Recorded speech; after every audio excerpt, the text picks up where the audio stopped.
Good morning, everybody. Hope you guys had a fantastic evening. Hope you're having a fantastic morning and a good night's rest. Oh, man. Woofda. I did a lot yesterday. Though, a lot of stuff that's not useful. Oh, I did a lot of grinding in Monster Hunter World, of course. Because, why not? We got to get our way up to Fatalis at some point. But, other than that, I also... Let's turn on the music, by the way. I did a little bit more grinding in Remnant 2, again for the stream and everything. We'll get that set up. It's kind of fun just to talk and chat with you guys on that, so I might do another grinding stream for Remnant 2. Maybe a grinding stream into attempts of the final boss. So we'll see, like 2 hours of grinding and then work on the final boss. See what we do. Alrighty. Oh, I forgot I was over here. Woo! Oh yeah, I was trying to get the chapter. I was trying to get these. Yeah. Hey, Abysmal, it's good to see you. Yeah, good morning, good old school game. Good morning, Daniel K. Good morning, Abysmal. We are my wonderful Ironbreaker. Name is Kardik Ironoath. Or, well, he will have Ironoath in his name once we get the funding. Like, I could go do it now, but I don't want to cripple my funding. Oh, my goodness. Yeah, he is what you would call a tank. A tanky tank. But a fun tank. Because this whole thing is about buffs. Buffs and debuffs. One second. Oh, I need to go this way. I forgot. Yeah, the whole point behind stuff like the Ironbreaker and the Blackguard is that they're a buff-debuff tank. So, what does that mean? Well, I start with certain stats, and my stats aren't super great compared to everything else. You can make them super great if you want to super like, gimp yourself and go, like, a very specific build, which can function, again, depending on what role you want to do. But if I use my abilities, I actually get buffs based off of them. So, for example, when I hit somebody with this, I'll read it out for you because I realize some of the stuff is covering it. You deal 106 damage to your target and prepare yourself for their attacks, increasing your armor by 346 for 20 seconds. Your Oath Friend's armor will also be increased if they are within 50 feet. So there we go. Increases armor. This one increases toughness. And toughness by 36 for 20 seconds. Again, this gets better and better the higher in rank you go, by the way. This one increases strength, but also increases willpower.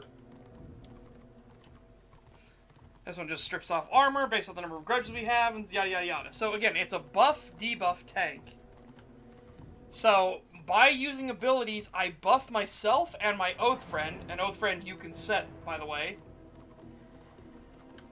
Or, I can debuff the enemy. So, there are different abilities in here, like I can cripple their movement speed with Binding Grudge. Depending on the number of grudges I put on them how weak they get, right? So if I have 100 grudges, which is your max grudges, then they take 440 damage over 10 seconds, instead of the base, which is 250 damage. See how that works? Or sorry, 190 damage. You must learn to play the piano before playing IB. No, thank goodness not that. But it's just a fun... Like, I enjoy this quite a lot. I enjoy the idea of the buff-debuff tank. Like, this is just really good.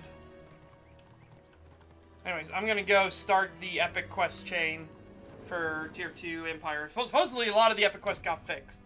Because that's what I was doing. I would go through a lot of the epic quests and I'd try to fix... I would try to post the bugs and potential fixes. So, yeah, let's go run up there and start it. Yeah, I love IB.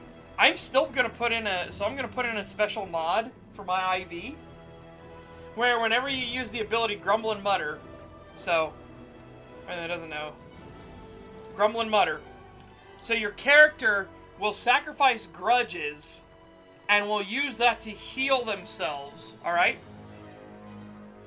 So your character's literally grumbling and muttering about how things were better in the good old days, and how he remembers as a young dwarf things were proper and right. So, the mod I'm going to do is, whenever I use Grumble and Mutter, my character is just going to constantly talk about, like, he's going to shit talk the Return of Reckoning devs, basically.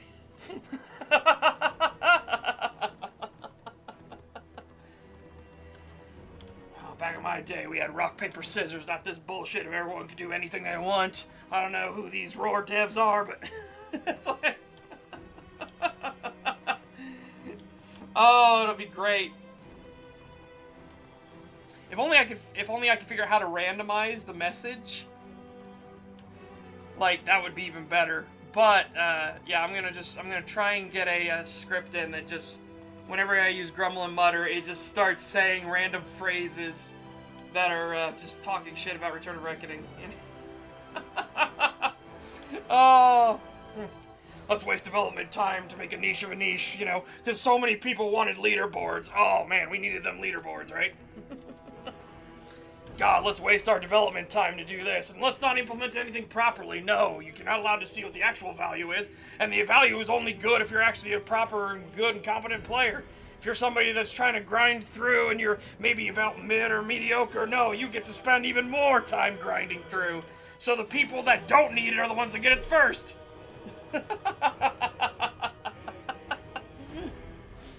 Oh...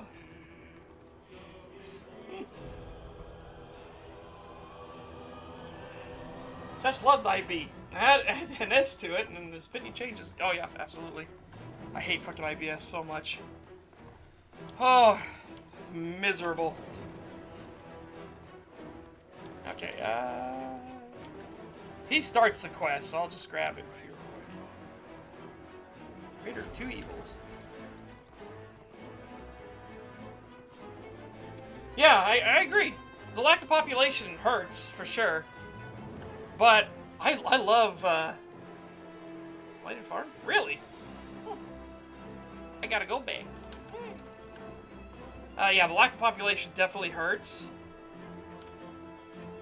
But I think it just plays so much better. It just feels better. Like when you're your class, you feel that much better. That's not bad. 270 armor is pretty nice too. Yeah.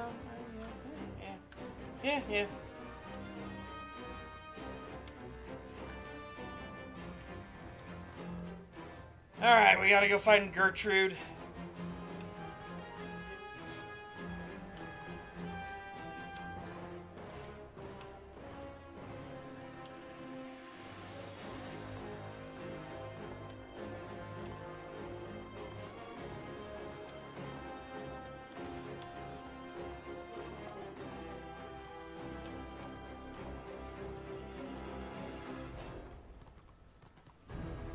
I have a warrior priest as well down here, but I'm going to keep them as a tier 1 monster.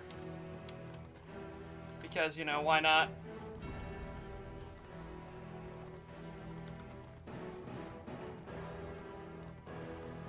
Also, I changed up the stream OST that we're listening to just a little bit. So I added in the full-length version of Raphael's final act. And the full-length version of Legacy of Baal. So we actually have the proper, like, you get every aspect of it in both songs. Long last, fine. Aid me, aid the Empire. Oh, I forgot.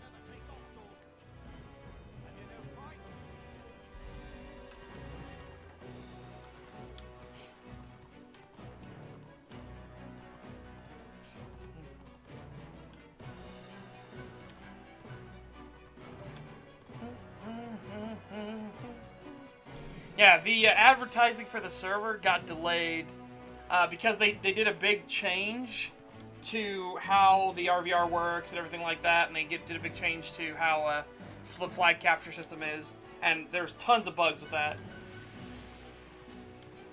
It's just a ton of bugs with that, but they've been fixing them as fast as they can. So hopefully here in February is the new goal for start advertising the server.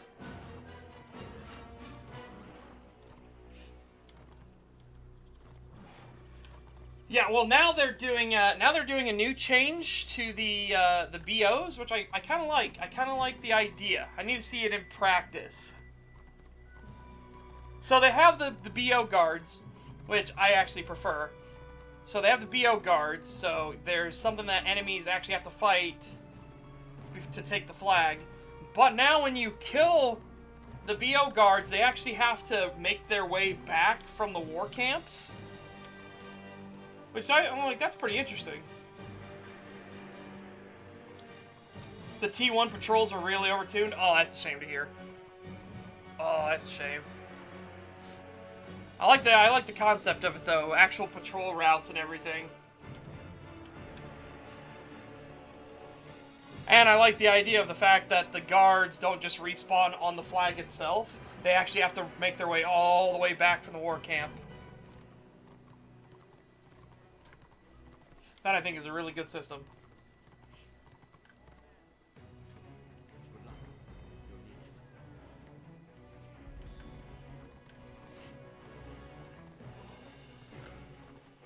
Oh.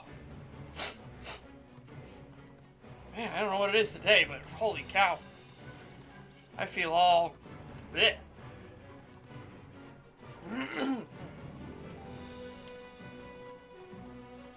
Sergeant! Hello?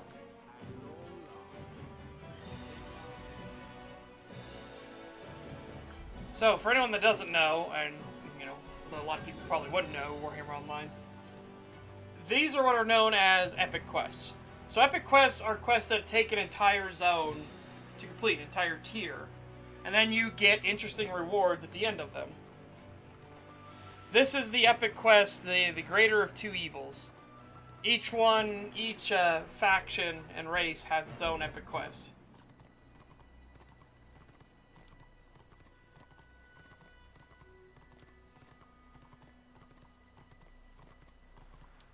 Yeah, exactly. It's not a perfect idea in execution from what it sounds like, but I will take the fact that, hey, it's at least better than running fucking boxes. Crates. Just constant crate running. The joke always being, back on Roar, whenever you found a box, it'd be like, oh, there's my gold bag! I'll just run this box all the way to the war camp. Hooray! Around this way.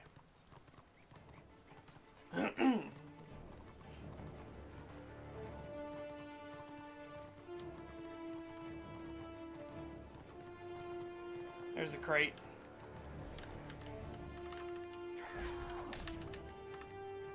Whoops. Did the silly thing. I need you to actually hit me so I can get my buffs. Thank you. I don't have rising grudges yet.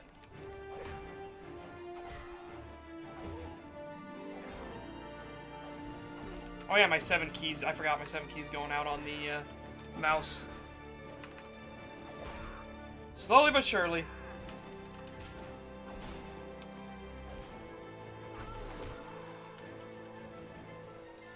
Yeah, so at the moment, the only way to build grudges for me is to have the enemies hit me. But that'll change here soon. We'll actually get a thing called Rising Grudge. And that'll let me, whenever I hit, to build grudges as well.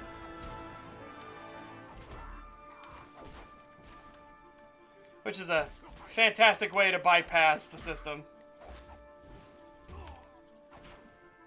Get out of here. Yeah.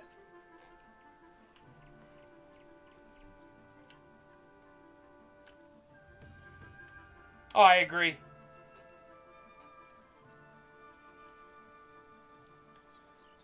The leeching for EXP and renown was just crazy.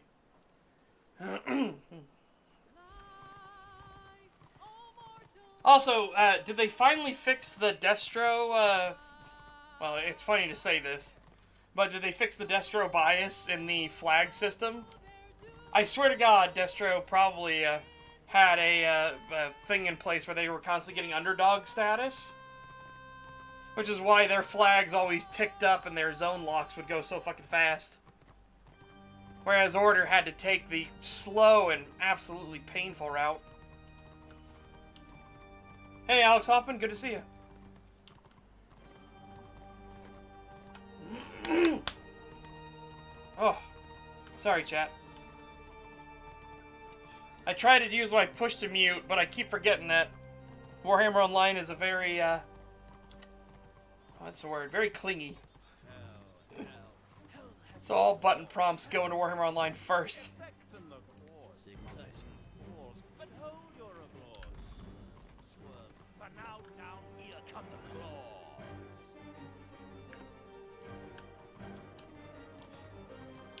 Oh man, that's unfortunate. Warhammer is like my girlfriend, fictional. Oh wow. Well, as long as she got nice tits, right?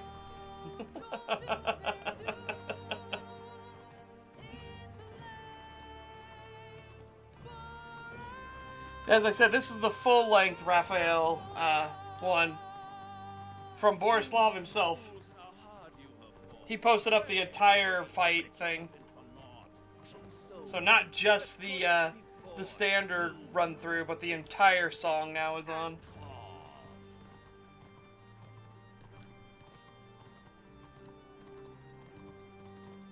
Because basically, when you compose music for games, you need to do an extended section, right? So that the game can properly loop. Because you don't know how long people are going to be in said fight, right? So, yeah, he played the one that has the full extension. So now it's like a 7-minute song.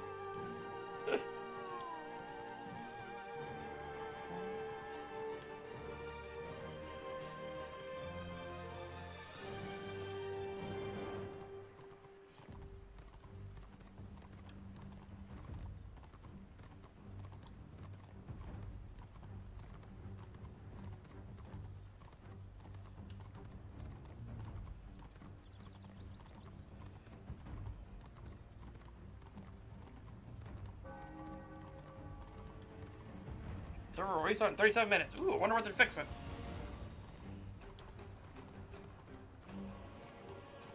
I will be curious what got fixed. That's one thing I like about the devs here, is that they're very, very proactive about fixing things, right?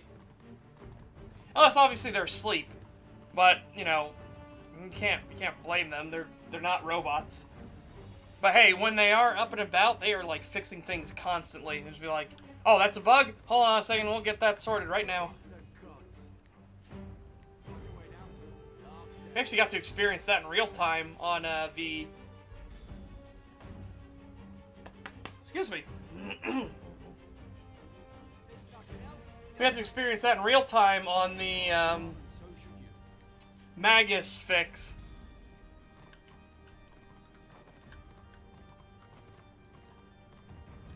Because the Magus was super broken, so its Winds of Fate, was it Winds of Fate or Winds of Change? One of the two. Was doing 3 times the damage it was supposed to. They had robots. I take offense to that, beep boop. What have they changed for Tier 1? The patrol system. So now there are patrols that will try to retake flags and everything if you're the underdog side, right? Okay, if you don't control that flag, your faction will be sending out, like, patrols to actually try to take said flag.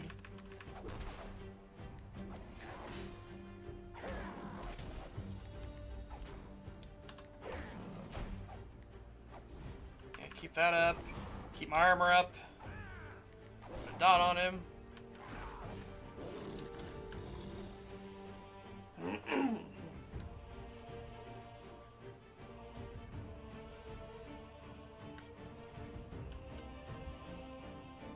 Yeah. That's the dangers of an ensemble cast, right? On anything. That's kind of the danger. That when you have such a massive cast of characters, and it's hard to keep everybody relevant. It's the Krillin effect, right? When it came to Dragon Ball Z. Or Dragon Ball in general. Was that you had Krillin, who originally was a really strong fighter and, you know, a great champion of Earth, but he is so outclassed by Goku, Vegeta, Gohan, everything. Like, what do you do? What's Krillin supposed to do?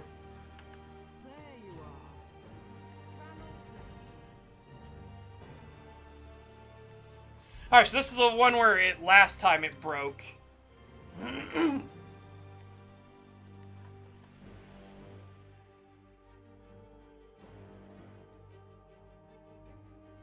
Alright. So we'll see. We'll see if the eye drops like it's supposed to and everything. Have a hot cyborg girlfriend? Yeah.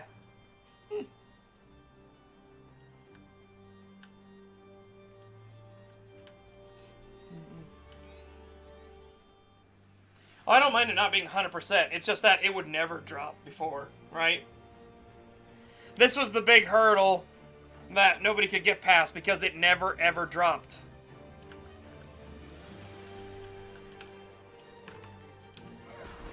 Ah, oh, shit, he knocked me here this way. Fuck. I tried to get him to knock me into the tree.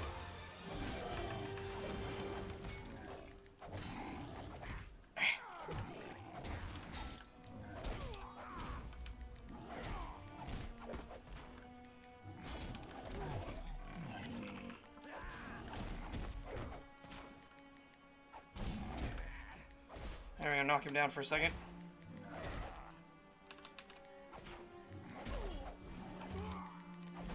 We should be fine with the buffs and everything we've got.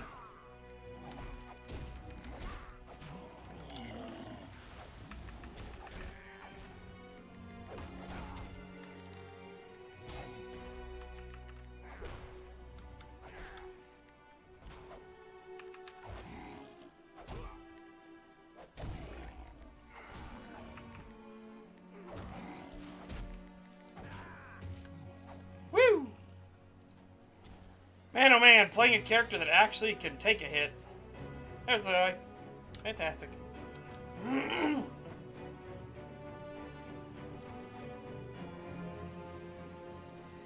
Bugs? What bugs? Bug reported, 30 minutes later fixed. Yeah, basically, that's kind of what the devs do here. Like I said, they are on top of things. Is it perfect? Oh, by no means.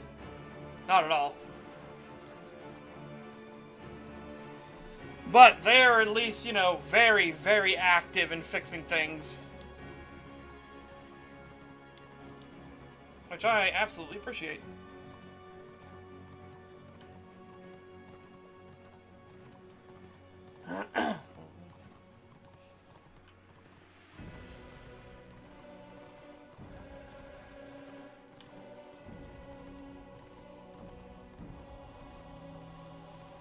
God, though, I just love the look of this fucking shield. Just look at it.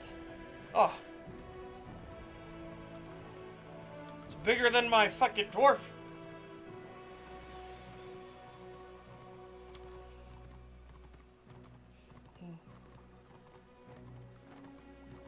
Oh my god. That is a terrible joke. Absolutely terrible joke. Man, how have you been, Alex? I haven't seen you in a long time. What you been up to?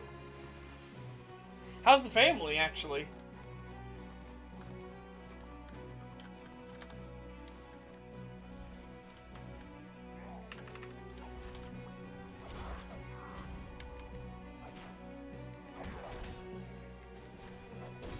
That was an unfortunate parry. Oh, I did that too early. That's okay. Very unfortunate parry timing. Alright, you stop parrying all my stuff. Thank you. Let me actually hit you.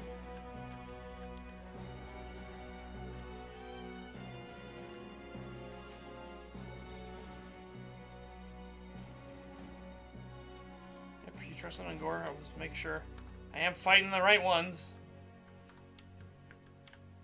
Oh! Your Festerhide.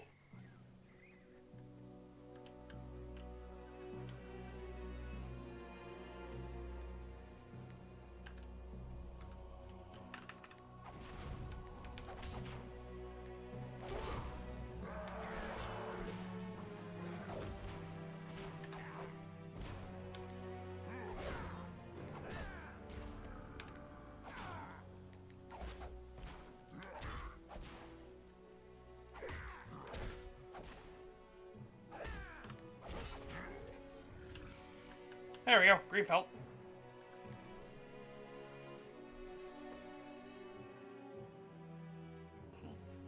Oh, today, good lord. My throat is extra volatile today, apparently. Fucking hell.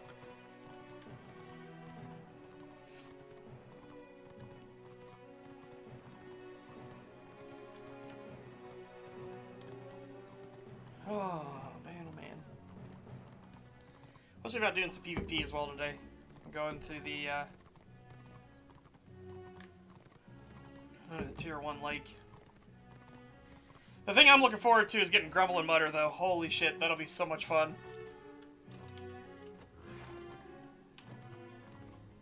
It's one of the best parts of being a Ironbreaker.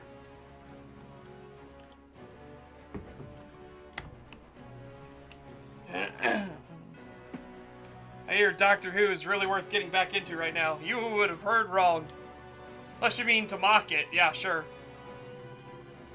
I mean, man, talk about a franchise. I mean, we all know Star Wars and Star Trek are basically going down the fucking toilet, but talk about a franchise that already flushed itself. Holy shit.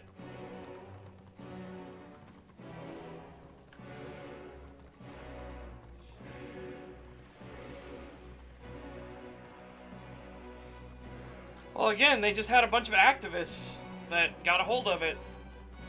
You should never let activists get a hold of anything.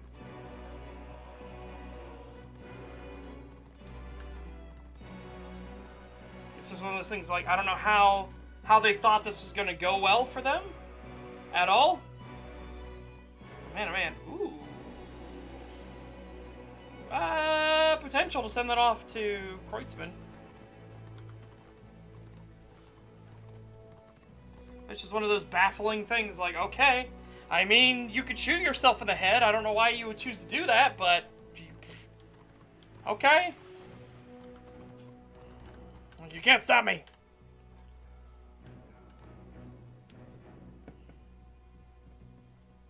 Shadow Lake near Central Ostland. So is the bush itself down here?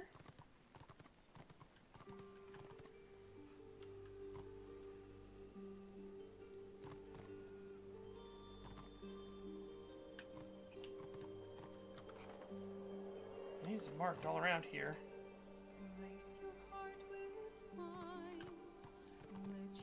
Because, yeah, this thing bugged out, so I never went to this part of the quest.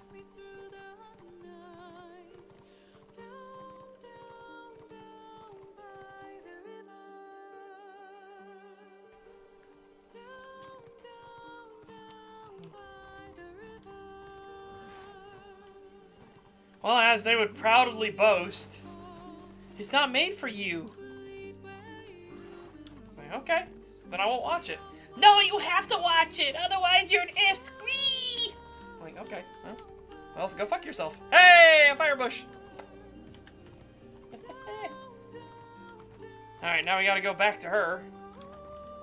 Why you gotta live so far away?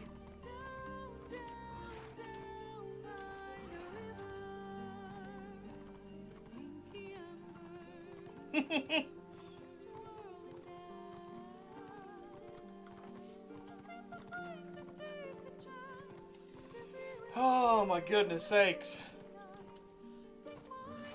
Doesn't matter unless you speak out against it, and then suddenly it really matters. Yeah, exactly. That's the biggest fucking cope ever. None of this matters. Oh, it doesn't matter. It's not. Why are you making such a big deal about it? It doesn't matter. If it doesn't matter, then we'll just remove all of it. Because it's a terrible ideology, and I don't want to endorse the What's the thing that the woke tards on YouTube and Twitch will get? I don't want to endorse vile fun times with children. And then suddenly you try to remove that and they're like, "Wee! No! How dare you! You bigot! Ah!" I'm like, oh, okay. Well, apparently it matters a lot, doesn't it?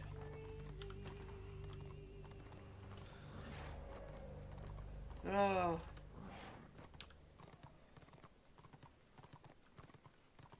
People who say, go fuck yourself and leave, and then actually get mad and blaming the people leaving are morons. Yeah.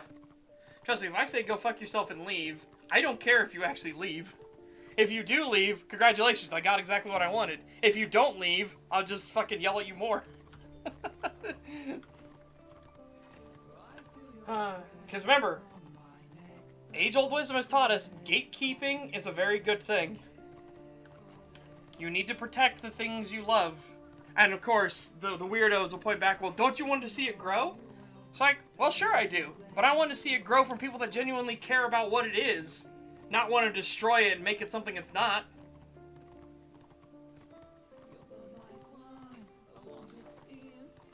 It's just such a, like, bizarre thing. It's amazing watching these people, because they don't live in reality. It's like, oh, you just want it to die. It's like, no, I don't. I want it to succeed. But I want it to succeed at what it is. You don't want it to succeed. You want to change what it is. You hate the fact that it's successful in any way, shape, or form without your crazy nonsense and ideology and desire to touch kitties.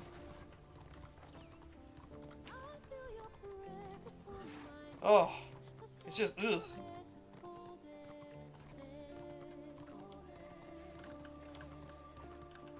I want to see it grow like a puppy, not a tumor. Exactly.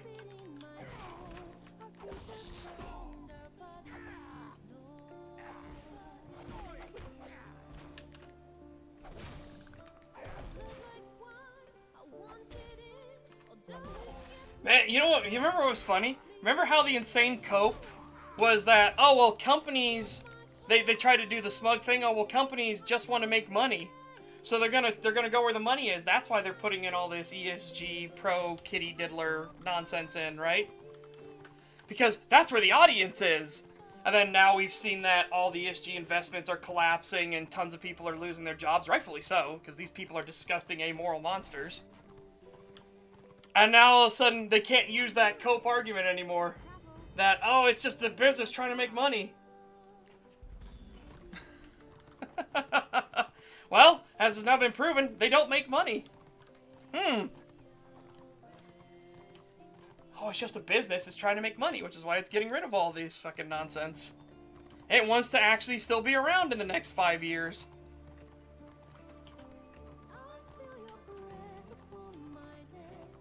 Oh, muscle mommies too. Well, let's not ruin 40k over it, please. Yeah. Well, that was the thing. They finally gave up. They finally gave away the game, right? Because that's what they always do. Like, they always pretend that it's supposed to be inclusive. Remember, the people that always talk about inclusivity are the most, like, intolerant piece of shit people you'll ever meet on the planet. Like, they're all scumbags, universally. But the people that talk about this were talking about, like, oh, we need female space marines. Why do we need female space marines? And they finally admitted, well, it's because the Sisters of Battle aren't the poster boys of 40k, therefore bad. Oh, so it's not about having equality at all, it's that you want power. Yeah, go fuck yourself. Go fuck yourself and leave. Yeah, but that was the new thing, because that was always the logical argument, is like, you don't need female space marines, you have the Sisters of Battle, who are arguably more badass because they aren't fucking augmented. They're just pure faith and fire. That's what makes them so fucking cool. But then now that they finally admitted, well, they're not the poster boys. They're not the face of 40k. So man, it's like, oh, okay, yeah. So you don't want actual equality or anything. You're not actually a fan. You just want power. That's all you want. That's all you've ever wanted. Because you're a scumbag piece of shit.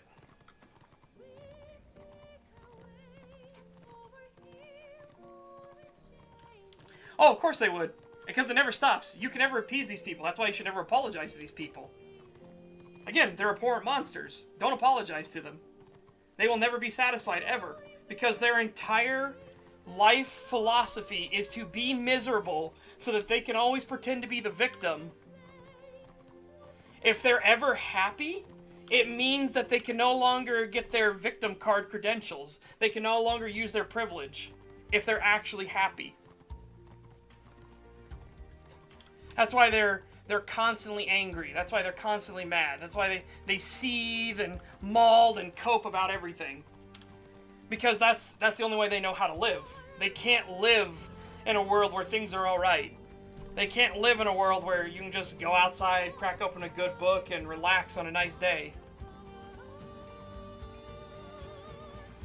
Oh yeah, more and more of the world is waking up to it. Speaking of, actually, one of the funniest things that has ever happened. So, Milei wins in Argentina, right? And holy shit, has that been a fucking gold mine. Now again, the obvious warning was, hey, Argentina's gonna go through a rough patch here because they're literally having to gut and butcher out all of the insane socialist policies that are completely amoral and inhuman. So, Argentina's gonna go through a rough patch. Like, it's just gonna happen. You're literally removing the cancer. Well, Milei then announced he was gonna go to the World Economic Forum. And everybody was like, oh no! Do not capitulate, please, why are you going there? This is awful. Those people are literally the enemies of humanity itself. And he goes there, but he doesn't go there in support. Holy shit, his fucking speech.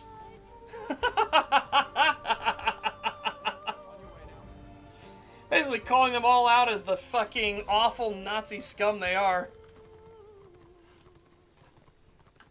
Alright, Servant Nadja. Nope, can't go in there. Let's see, what does he say? Nadja at Dr. Vert's bedside in Rosenfels, okay.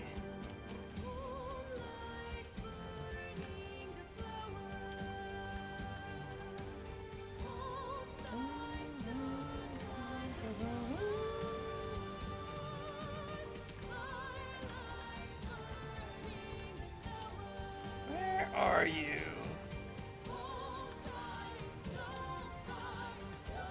So he's at his bedside. I would assume he'd be around here. Oh, there you are.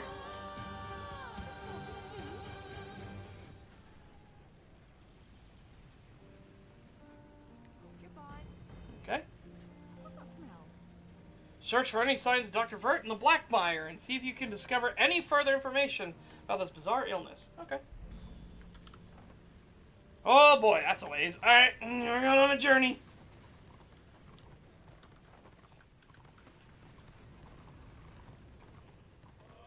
Still shocked to see a libertarian win a national election in my lifetime. I know. Holy shit, was that a huge white pill though? Like, man oh man, that was great. And he didn't just win it like by a little bit and then had to go to runoffs and stuff like that and tons of questions about it. No, he curb stomped his opponent. Like, holy shit.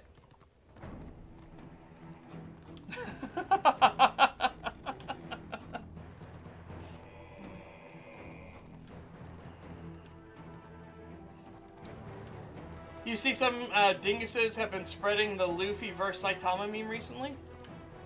I have not. What would that meme even be? Is that just a normal versus meme? Like, who's stronger, who's better?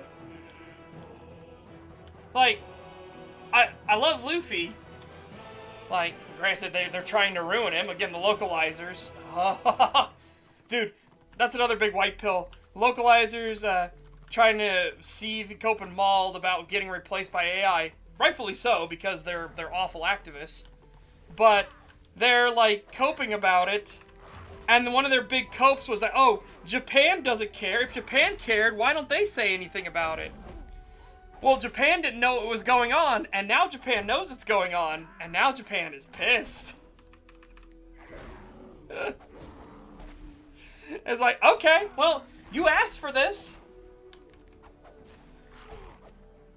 And then the insane next cope and deflect is, well, I don't speak Japanese or read it or anything, so I don't know what it says. By the way, 95% of localizers don't speak Japanese either or can read it. And it's like, ugh. How do you think that's a flex? As I said, that's like saying, like people come to you and say the problem is ABC. And then a person goes, haha, you're stupid and dumb. Because the problem is actually A, B, C, D, E, F, G, H, I, J, K, L, M, N, O, P, Q, R, X, T, U, V, W, X, Y, and Z. Haha! I win! And it's like, okay. So the problem is actually 1,000 times worse. How was that a flex?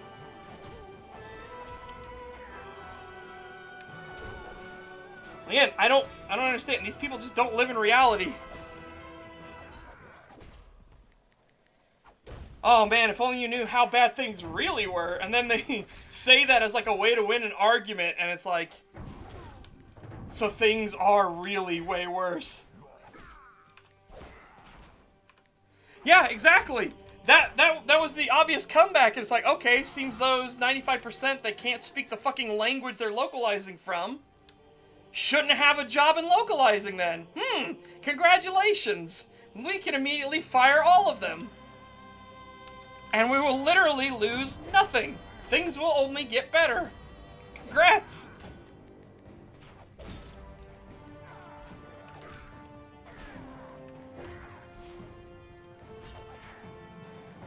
Again, it's so weird. There we go. Didn't get you the first time. I'll get you the second time. Come here. Oh, it feels amazing actually play a class that can fight things. And doesn't get like beat up on so easy. Oh. That's a big pile of clothes. That's a really big pile of clothes.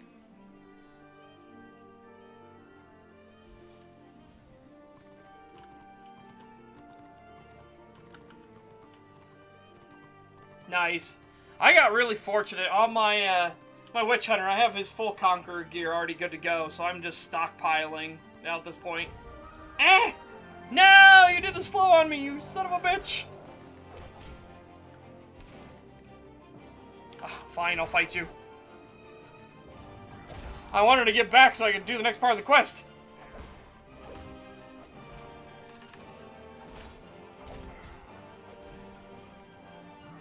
Keep up the debuff.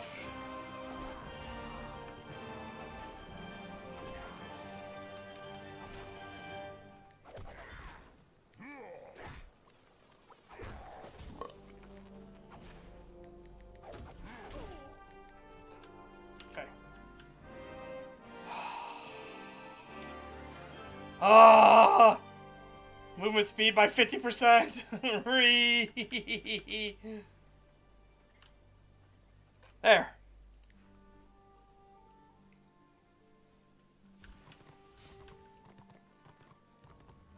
I really should level my Knight of the Blazing Sun as well, now that you reminded me. Talking about your chosen. I have so many characters leveled though, because again, we're trying to get all the characters up there. We're trying to get them up there in the proper way, right?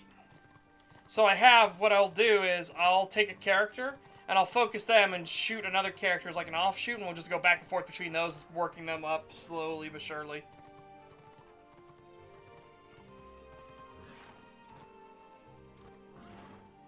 Oh, no worries. You can feel free to stick around. I don't mind. Again, so long as the stream sniping doesn't get too blatant.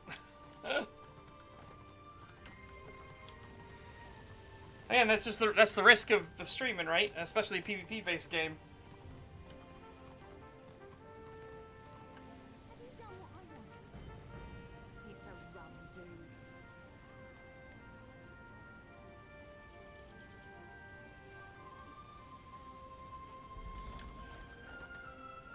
Oh, well, we gotta go all the way to Wolfenburg now. Alright. It's journey time. This is what epic quests are, basically. You go across the entire tier.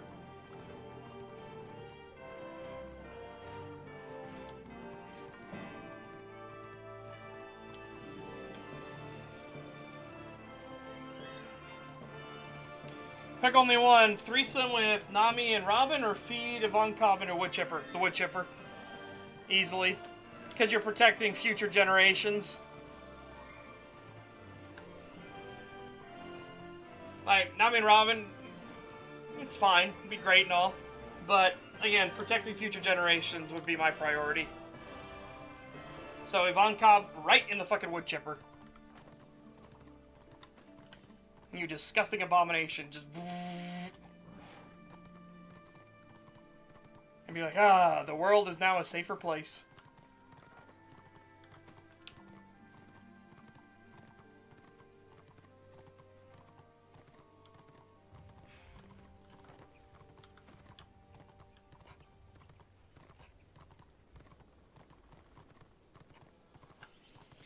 Man, you know what the dream would be? Imagine if this was remade in Unreal Engine, right? And I don't mean go full bore and everything, but just imagine something with a bit better engine, right? Like, something that can handle more processes and everything. We don't need super better graphics, but hey, maybe updating these textures a little bit here and there. It'd be fucking amazing.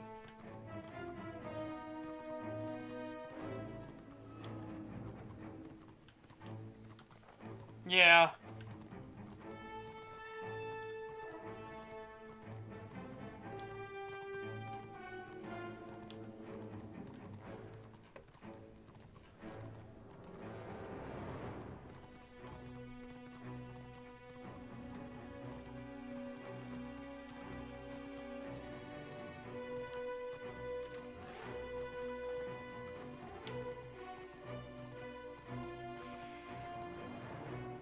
Yep.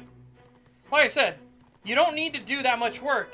The big load for everything... Oh, I just clicked on it twice. Got it. The big load would be your model density, right? So, hey, if you can keep the models... Because look, the models themselves don't look that bad. The issue is texture work and everything, right? You can get the texture work updated. You can get the terrain fixed. So if you notice this, look how unnatural a lot of this terrain looks, right? All bumpy and jaggy and like again, this doesn't look like a real hill. It looks like a video game hill. Cuz it's like triangular and jaggy and stuff all over the place, right? So, yeah, if you just go from that, like small touches, small minor things. Up the texture quality, fix the terrain generation, and you would be golden for a lot of this. Because again, this aged really well. This is a 2000s game, and look how well it still holds up. Is it going to win any awards for best looking MMO? No, not at all. But there's a timelessness to having things that aren't trying to be photorealistic. If you just have a proper unified aesthetic, it holds up way better in the annals of time than having a hyper-realistic aesthetic does. That stuff ages the moment anything better, that's slightly better, comes out.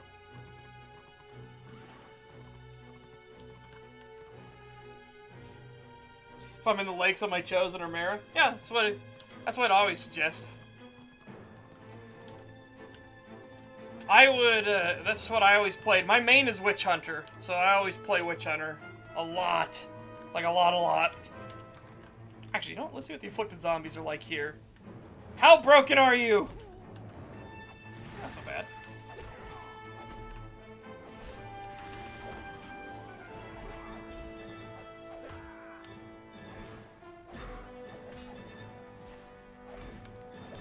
I managed my stamina a bit better. Oh, shit, I did that too early. I needed him to hit me a little bit more. Oh, also, that's one thing I would fix. If you get knocked down, you shouldn't be able to parry from the front anymore. Like, if you get knocked down, parry and block should go down to 0. I just think that makes sense. Like, how the hell are you parrying and blocking when you're on your ass?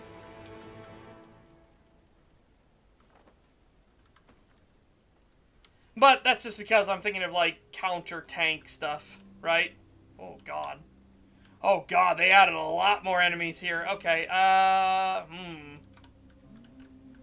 guess we're going one at a time. We're going this way.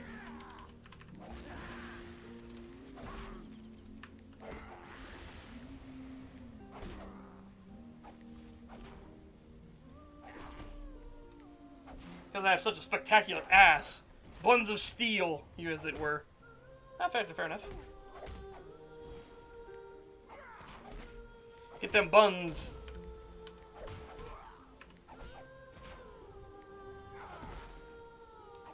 I'm gonna keep my thing up, but I should give us the toughness now.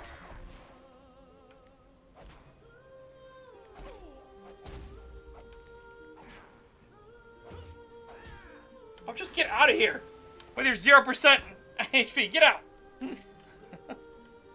You. Fuck off out of here.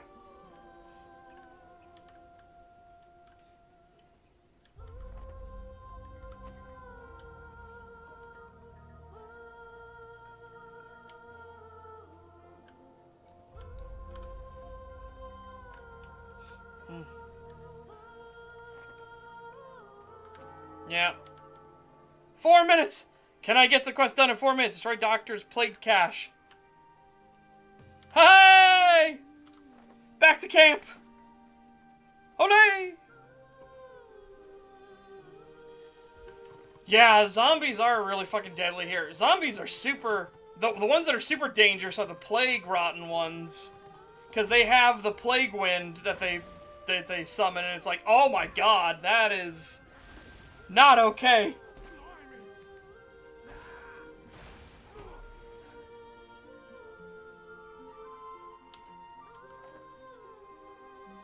Whew.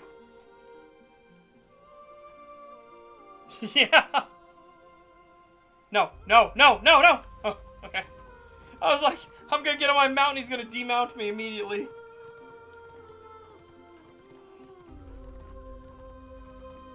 That's what I would do. Recognize this song? What is it? This song is,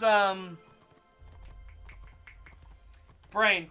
It's for Baldur's Gate 3, and it is,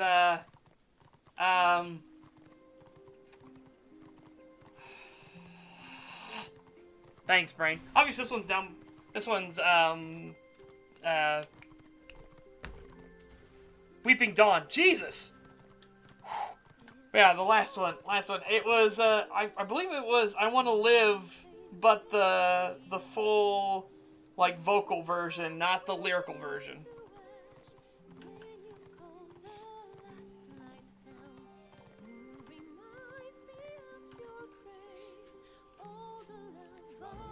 Who are my favorite character for what?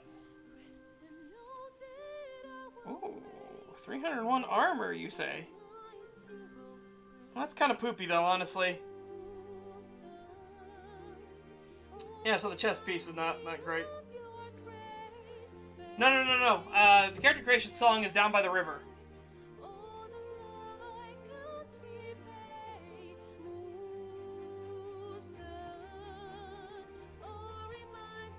Well, hey, you know what? Maybe they'll look really nice.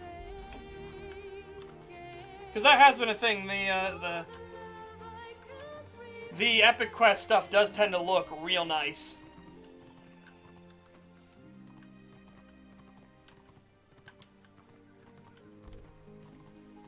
Class-wise.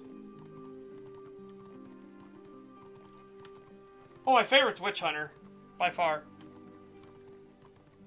Like, as you could tell. I mean, as you could tell.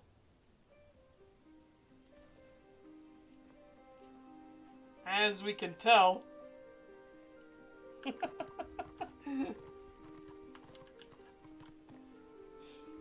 you mean per class...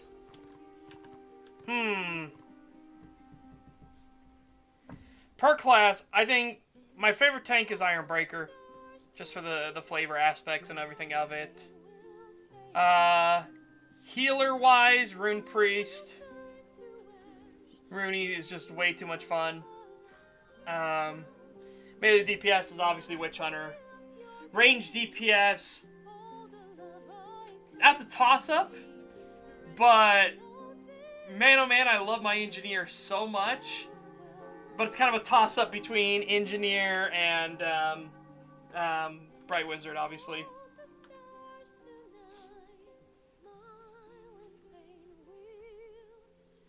The server closed your connection. You have been disconnected. Whee! Alright, well, we'll see how long the server stays down for right now. What will we do in the meantime, chat? Oh, wow. Wow, they literally meant the server is restarting. Okay, hold on. we're going right back in.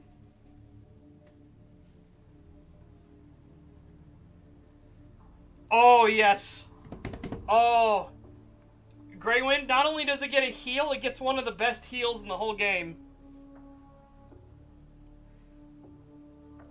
Alright, options. I'm gonna auto force an update. Let's make sure.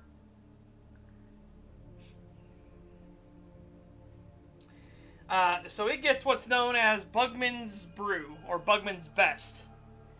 Now, this thing is a healing keg. So what you do is you drop a keg, and it heals you in pulse waves, right? However, what's so good about it is that it heals everybody else that's friendly all around you. Oh, wait, I just realized, Twitch is doing that thing. Hang on, I'll put Twitch up as priority. There we go. Now Twitch shouldn't do the silly thing where you need to say another message to get your message up. Okay. But yeah. So, this healing keg not only heals you, but heals anything within its radius that is friendly to you for the same amount. And the healing keg can actually critically heal as well. It is very strong, very fun. Like, genuinely, what a fantastic thing. The heal keg on the Engie is just mwah. Perfection. Absolute perfection. Anyways, let me go to the bounty real quick. I forgot to update the bounty from yesterday. So, Harmony, Aria of Sorrow, here we go. 355. And I believe Threadnought said that he wanted to wait to get the max. So if anybody does 45 more, that means we have to complete Aria of Sorrow on stream. So, that's where Aria of Sorrow is sitting at. Let me see Iron. Hold on a second. Let me give you Imperial Citizen status. There we go.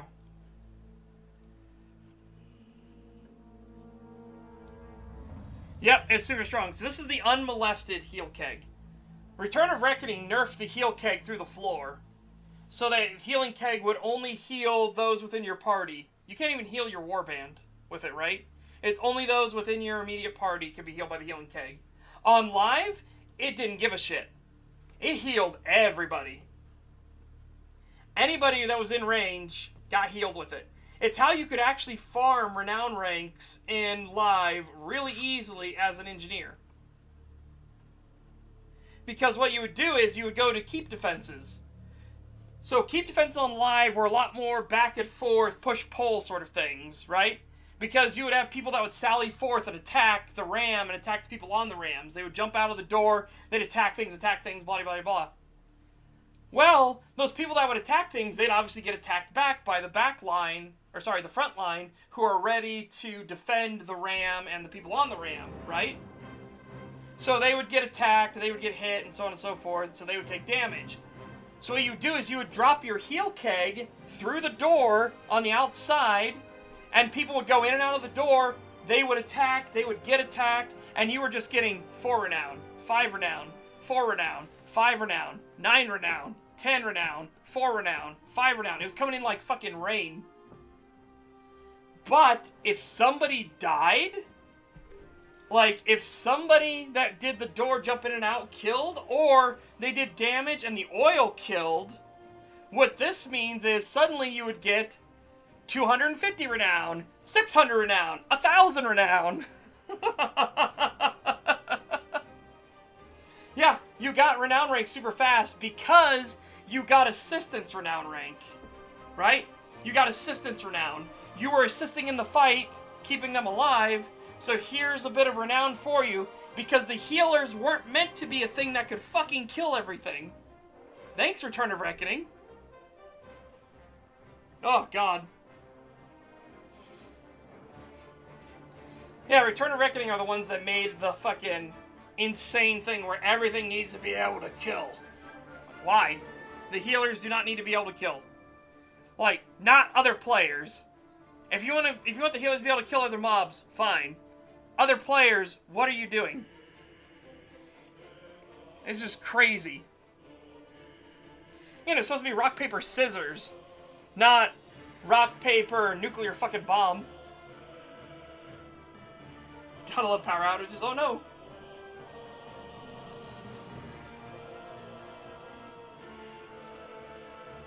Yeah, we're just waiting for the force update. I pushed force update through just to make sure. Yeah, that's true. They made I don't know whose decision it was, but they basically were like, "Oh, getting killed sucks when a DPS kills you." I was like, okay, yeah, that's the game though. Yeah, every class on live could be OP. You had the potential to be OP. Compared to Return of Reckoning, if you had even a single class that was like it was on live in Return of Reckoning, they would be the most broken thing in all of existence. But yeah, every class on live had the potential to be OP. It's all on how you built it and how you played it. Oh, Greywind. Yeah, those are when you have somebody that does that, immediately call into question their license. Because that is super not okay when it comes to wiring buildings and houses. They did the same thing in this house. It's fucking awful.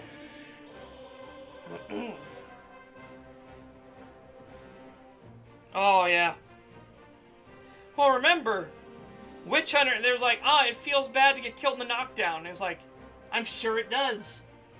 But guess what? We're the assassin class. Same with Witch Elf.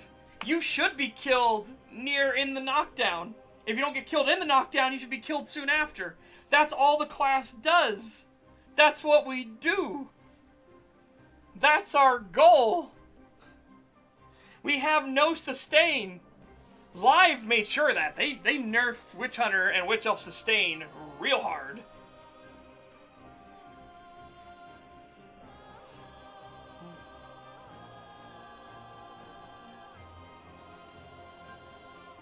Yeah. And again, Witch Hunter and Witch Elf are supposed to kill the healers. And they're supposed to kill the backline range DPS. That's their job. That's what you're made for. Now, if you're a really good Witch Hunter and a Witch Elf, you can actually build yourself, gimping yourself towards fighting healers and DPS, right? But you could build yourself to be anti-tank. That was where, like, Exit Wound came in.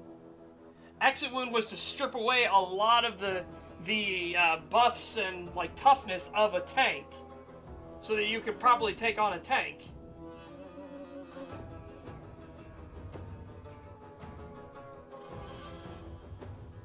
Yeah.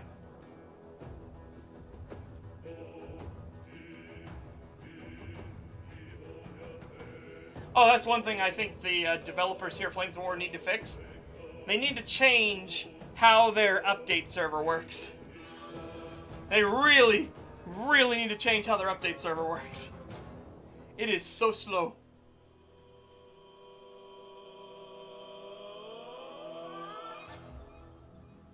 Well, that was the thing, too. If you were good enough, you could counter Witch Elves and Witch Hunters. Bright Wizard is one of my favorite things to do, is to counter Wheeze.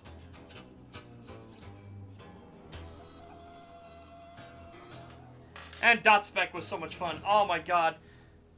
Getting actual proper dot spec on this server compared to the abomination that was Return of Reckoning. What are you doing? It is reset multiple times here. What is happening? I'm gonna kill the kill the launcher, and let's try this again.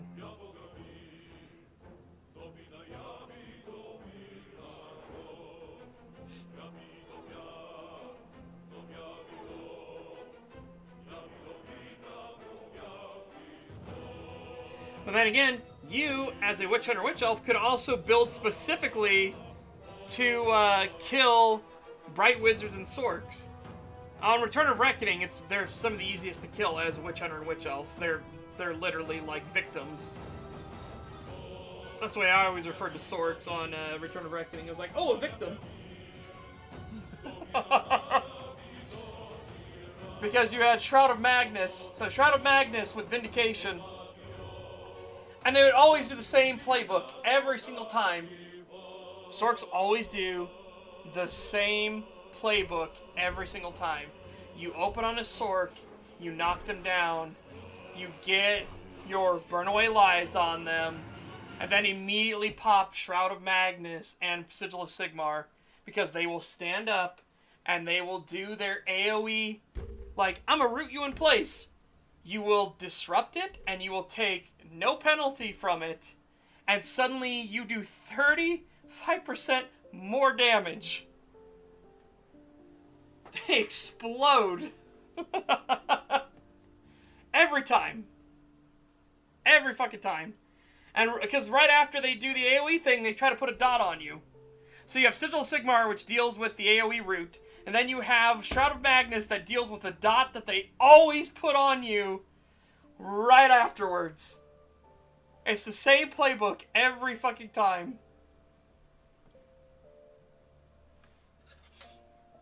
Oh.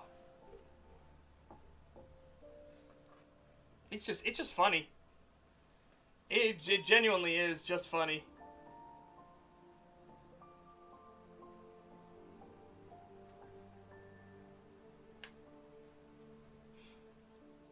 Yeah, sorry, to answer your question, I was just going off on that because I find that amusing.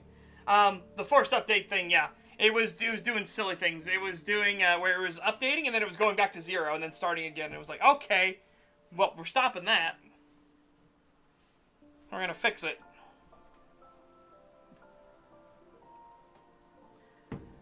And again, I know that the project is still small, but man, oh man, they really need to fix their update server.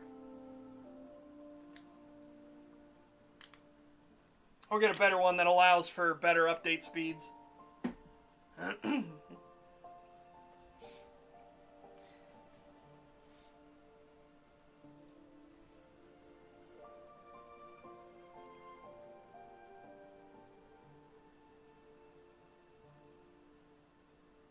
Oh, it was Harpy Song.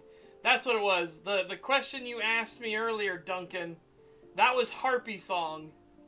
Baldur's Gate 3 OST Harpy Song. I Want to Live instrumental was later.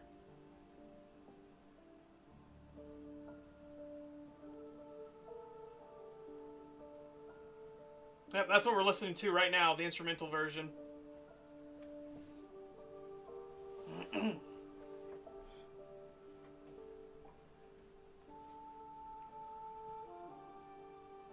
Soch? What? Wow. Setch, thoughts on consensual polygamy? I'm sorry, but consenting to be a cuck is still a cuck. Like, I don't care if you're the man or the woman in the relationship. No.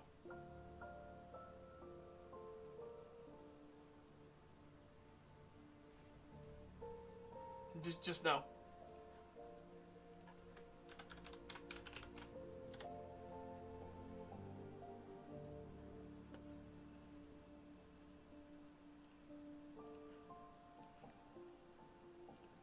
Not a kobold!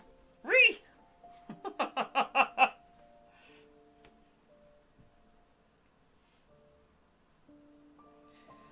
Like, again, we need to get rid of this whole idea of, like, open relationships and polyamorous, like, relationships and things. Like, no, just stop that.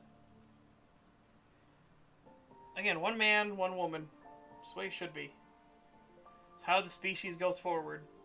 That's the most healthy version of it, too. Oh, hang on a second. We have a bot. We haven't had a bot on Rumble in a long time.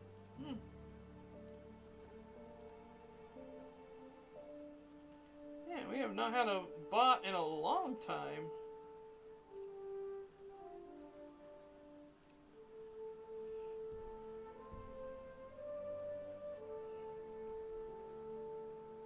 I'm talking in general, too. It's like, we need to stop the fucking degeneracy thing, right? Like, there's one thing to have kinks and tastes and preferences, right? It's another thing when it's like, okay, but don't put your family at risk for that. Don't put the next generation at risk for that just because, you know, you want to get off, right? Like, you should try to teach people to have as healthy a relationship as they can. Not this weird, like, I got 15 women. They're all my wife. Like, what? No. No.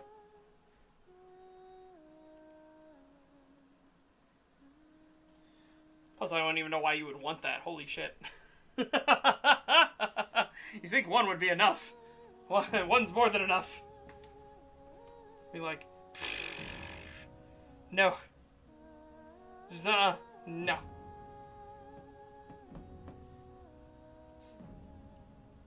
Man, Stalker is spooky? Yeah, Stalker is a fantastic game series. Really nice and atmospheric.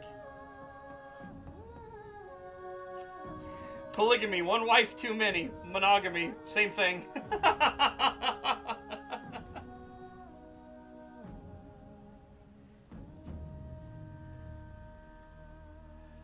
One man, one woman only. You might want to run that idea by Pagan unless you worded that very poorly. No, I'm talking about continuing on the species, right? Again, if you choose to be gay, well, it's your choice, but you're not continuing on the species. So your line dies with you.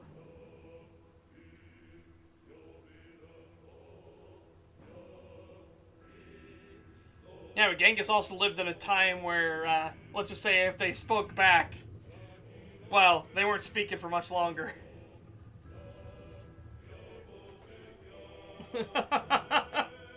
Such as a base anti-gay Christian fundamentalist. Yeah. Oh, absolutely. Holy hell. No, again, it's that whole, like, what carries on the species forward, right? And the healthiest variant is monogamy. It's just the way it is. Because it also teaches you to value the other person as well.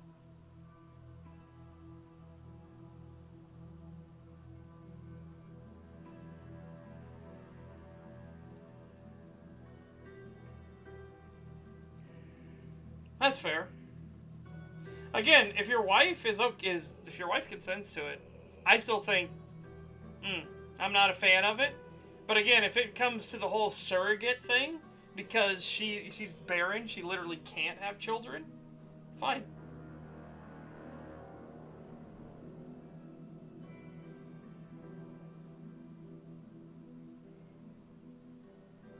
I just hate this idea of, like, spreading that, no, to be happy you need multiple women, or to be happy you need multiple men, stuff like that. That's how we get into these whole, like, degenerate Olympics, where a woman is like, I have a body count of over 300.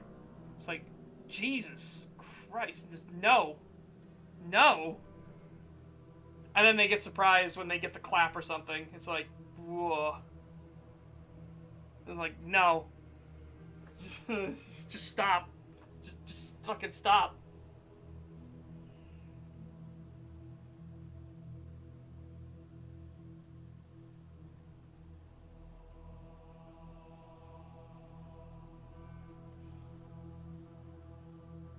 Yeah, I don't know what it's doing. It's starting over again. I'm going to try to just log into the server and see what happens.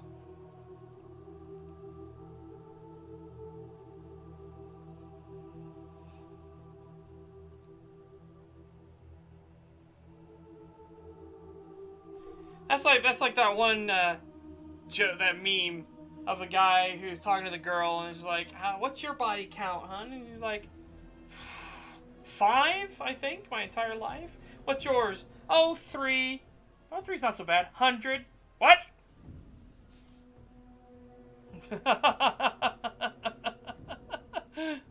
What? Excuse me? Where are you going? I need to go get checked right now. Oh no. Good, it didn't roll back. It didn't roll back. Holy shit. They rolled back the position. They didn't roll back everything else. Oh, thank God. Whew!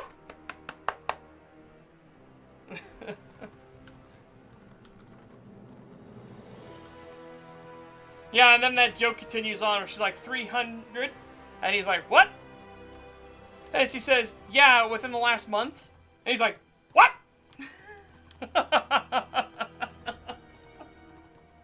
You whore! Get the fuck out of my car!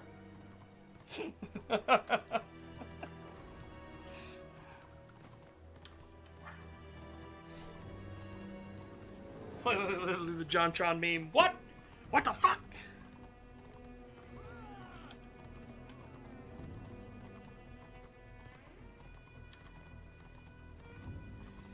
What's your body count? 400 to 600 plus if you count SMG kills? Seymour, hell yeah. Yeah. He's the only acceptable one that's allowed to have a high body count. Because his is actually a body count, not a euphemism.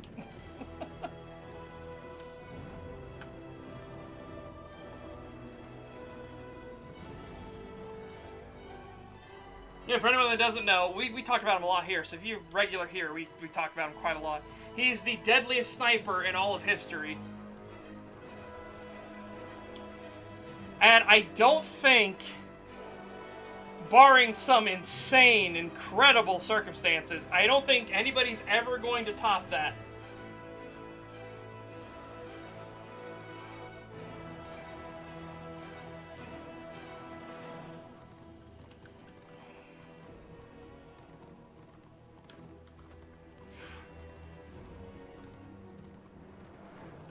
Talking about, I apologize because, again, I am not Finnish. I cannot say his last name properly. Seymour Hoy. Seymour Hoyhe. Hoyhe? Hoyha? I'm trying to remember how to say it properly, but it's like that. It's incredibly fucking weird.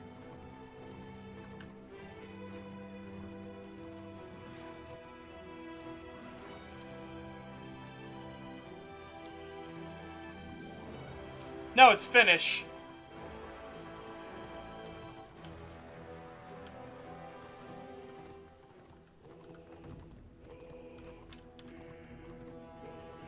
And again, Finnish, Polish, and Norwegian to a lesser extent always have the problem of, how do you pronounce this? Like, look at the ORP Bliskovica. Bliskovica. B, special telephone pole L with a cross through it, BL, telephone pole cross, W, Y, A, Wiskovica. Just, oh. Oh, I forgot the Y at the start. Fuck! I heard the Y at the start, then the W. Fuck, whatever. Yeah, take care, Ongrim.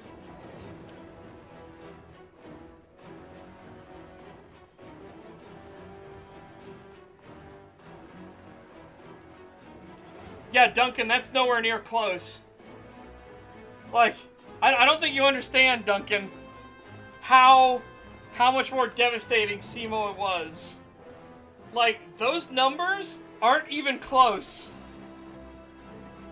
Again, the conservative estimate, taking away as many kills as possible, is 500 plus. Like, holy shit. That's taking away as many kills as possible. If we add in all the submachine gun kills as well, like, holy fuck. Holy shit. Yeah, the fact it's 505 confirmed is insane.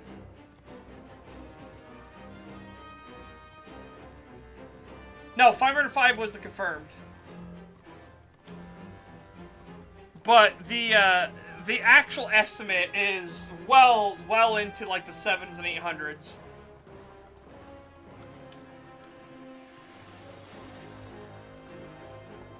It's just like, Jesus. Because remember, his thing that he would do is he would pick off entire, like, companies and platoons.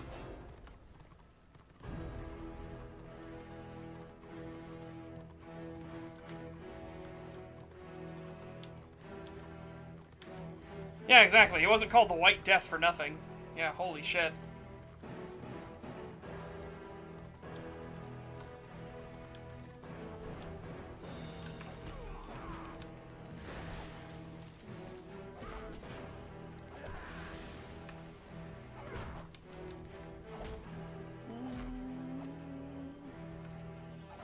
Come on. You need to hit me more so I can build up my grudges, please.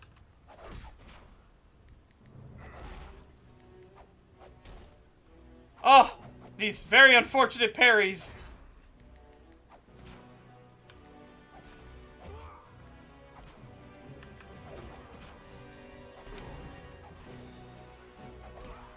Oh, these very unfortunate parries.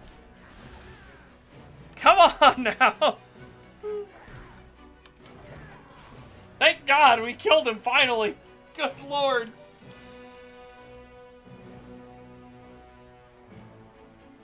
Oh yeah, yeah, that's the other thing too.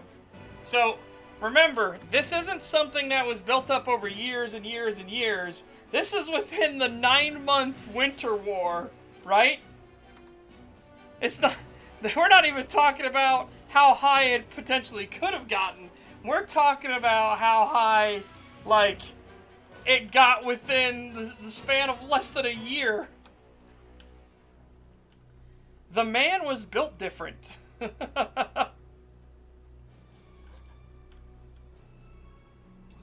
See this shitstorm over Bonnie's age? No. Nope. I assume Five Nights at Freddy's meant to do this and then land here, like we did last time.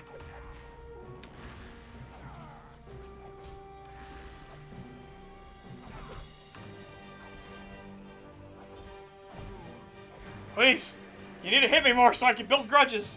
Please.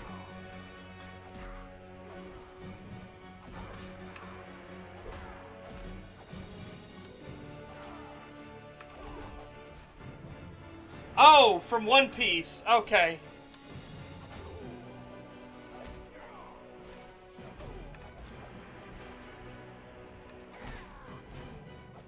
Hmm.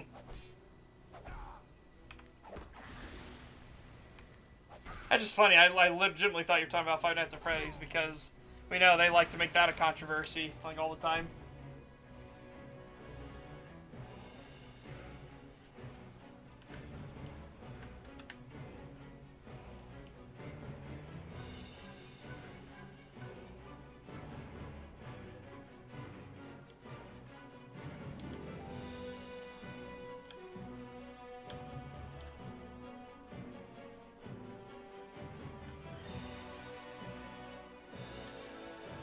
Hmm.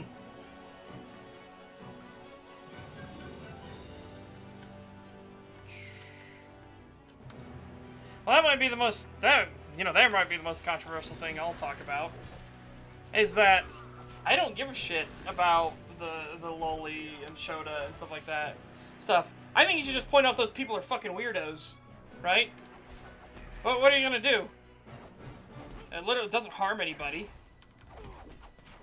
But it's one of those things like, okay, that's a degenerate thing, keep it to your fucking self, right? It's just like, please, just keep that to your fucking self. It's like, I don't need to experience it. If I don't experience it, I don't give a fuck. And I don't mean that as in the whole sense of, like, that I'm talking about in general other people, right? Like, if it's your fantasy, in your head, it's the same thing with furries and scalies, right? It's the same thing. It's like, it's not real. It's all made up fairy tale land. The ones that worry me are the ones that call themselves otherkin and stuff like that. It's like, I think you need some help. But again, if you could separate it from being the fantasy from the reality, whatever. Be as degenerate as you want in your own head. Just you don't need to fucking advertise it. We don't need this shit. We don't need this bullshit at, like, pride parades and everything, right? oh, I'm just being prideful. It's like, no, you're being naked in front of children. Just fucking stop it. Like, that's just disgusting. I don't think I'm getting through here. That is way too many of these enemies. I'm trying to go around.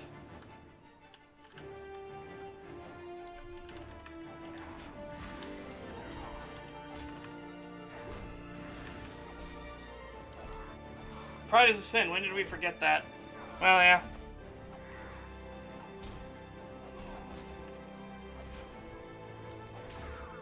I guess the big problem is that it's just that people tie their entire self-worth and identity into these things.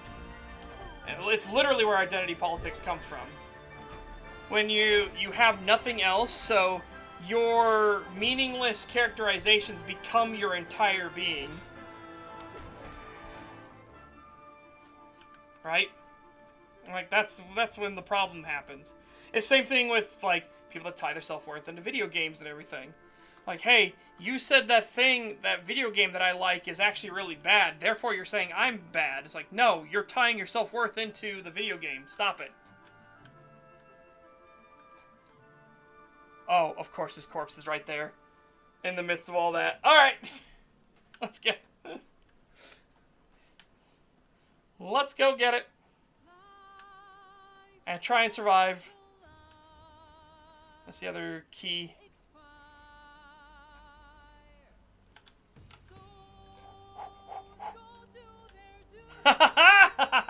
We did it! Yeah.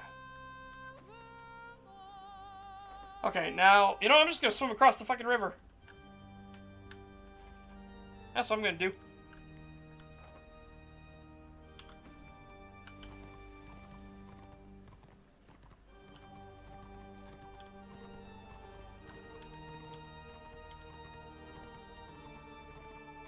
Oh yeah. So yeah, for anyone that doesn't know, Simo Hoyhe. Anyways, Simo got shot with an exploding cartridge. And it went right through his cheek. But no, he survived it. He literally survived it, and he woke up in the hospital, and 2 days after that, the Russians, well, let's just say, in all reality, they surrendered. But there was a peace treaty that was signed.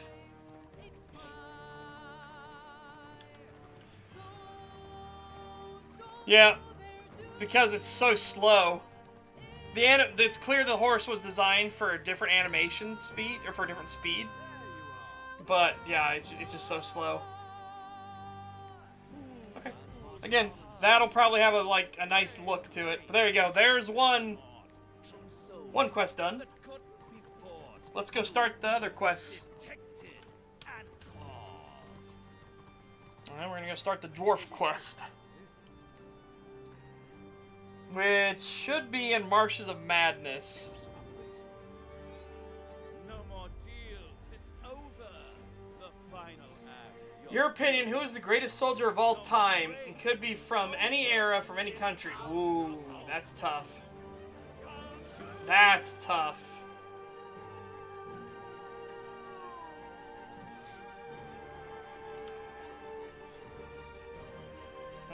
Oh, I need to start in Mount Bloodhorn first. Fuck, I remember now.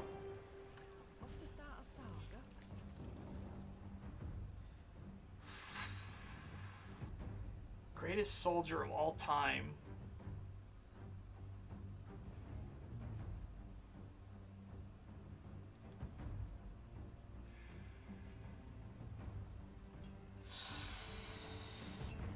I'm tempted to say Lowry Turney,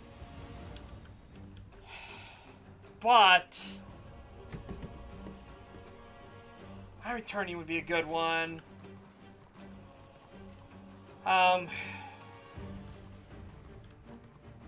McNeese would be a really good one.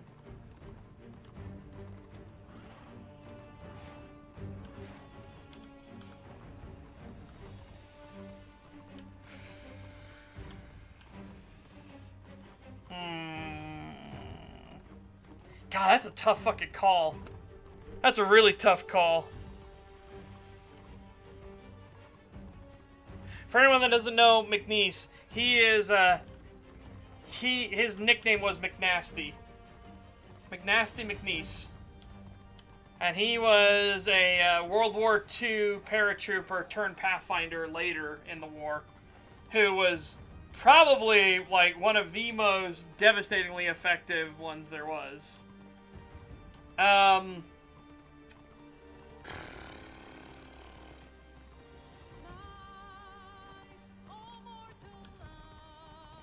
there's just so many of them. There's so many to pick from.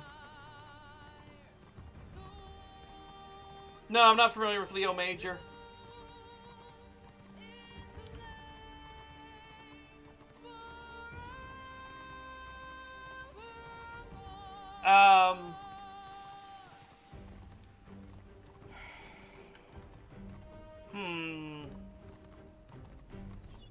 Oh, no! No! No, it's a Squick Herder! No! Squick Herder mobs are broken! No!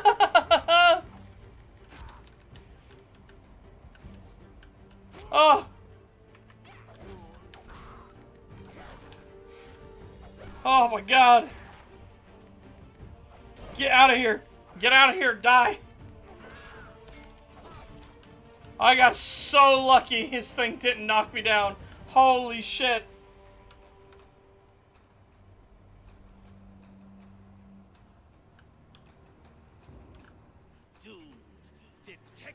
Oh, what's his name? Wait, no. I know who to pick. What's his name? What's his name?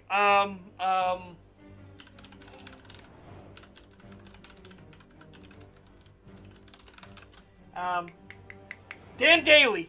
Dan Daly. Fuck, I couldn't remember his name. I remember Dan, but that was it. No, I choose Dan Daly. AKA the most fightingest Marine in all of history. He is the only Marine that should have won 3 Medals of Honor. He got 2. He should have gotten 3. He absolutely should have gotten a 3rd Medal of Honor. Chasing Oath Gold. Here we go.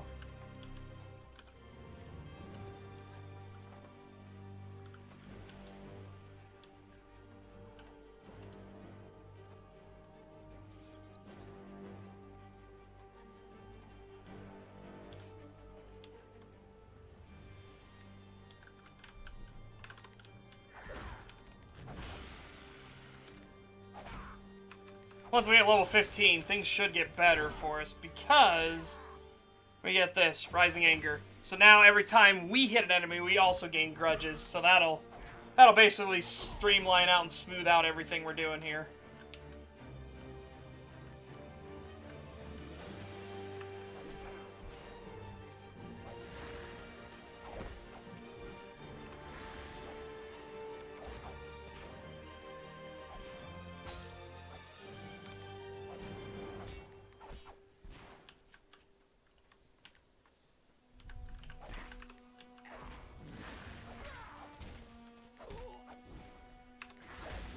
The big problem is early on when you don't have grudge management. So you have to wait for the enemy to hit you first so you can build grudges. And it's just like, oh, that's rough. Once we get Rising Anger, we can actually build up grudges on our own. So that'll allow us to use more of our abilities and kit faster.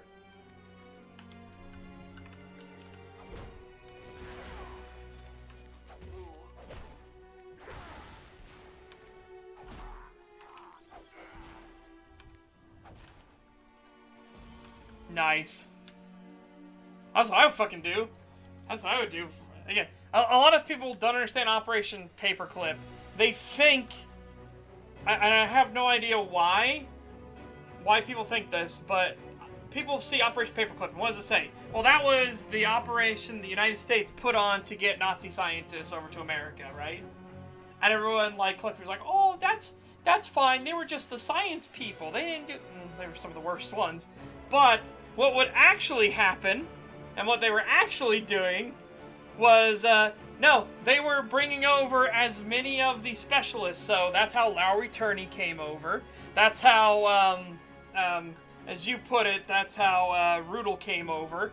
Like, Operation Paperclip was to get all competent assets, not just scientists, okay? It was everybody. Like, if you were a good fighter, like, man, oh man, you get your ass over here. Fucking, the Green Berets, okay? A lot of their members were former SS. A lot of them. Because they were trained to do that shit. That's what they were. That was their being.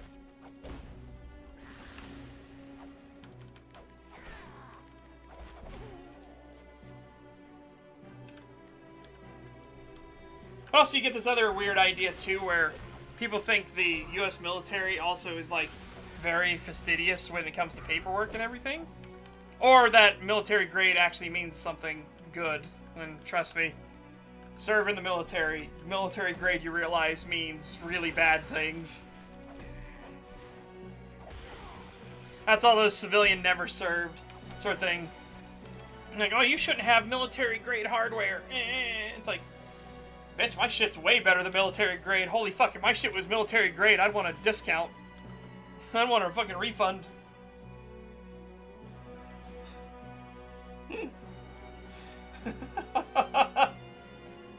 Are you American? Yes, I was in the Marine Corps as well. Not for long though. I got medically discharged. Injured and medically discharged. Alright, so this was the big one for Chasing Oath Gold. This is the one where I constantly put in this update that they need to fix these engineers. So we'll see if they actually fix the engineers or not. Otherwise, guess what? It's going right back up. It's going right back up. I have my bag from the Marines sitting right over there. It's what I use whenever I go on vacation or anything. I just throw my shit in my Marine bag. It's just like, I'm just throw it in, let's go. Has my old unit number on it and everything. 2147 Golf Company.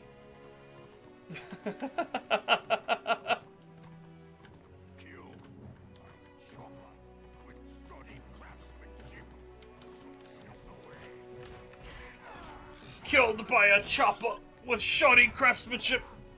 Such is the way. Yeah, these are the most verbose corpses you will ever find.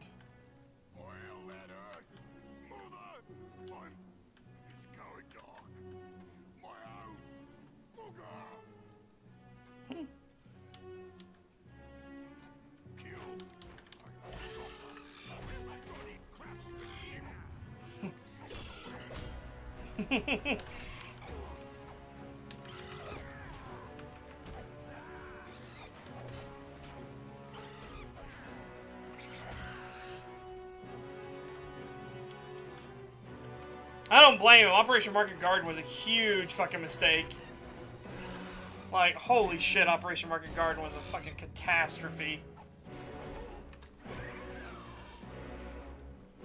Scam likely.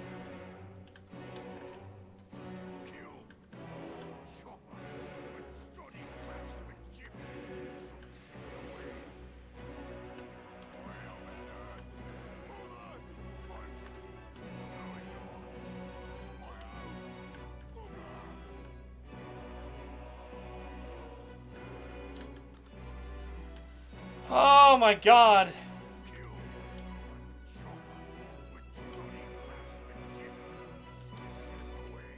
They still did not fix this. They still did not fix this. Oh my god.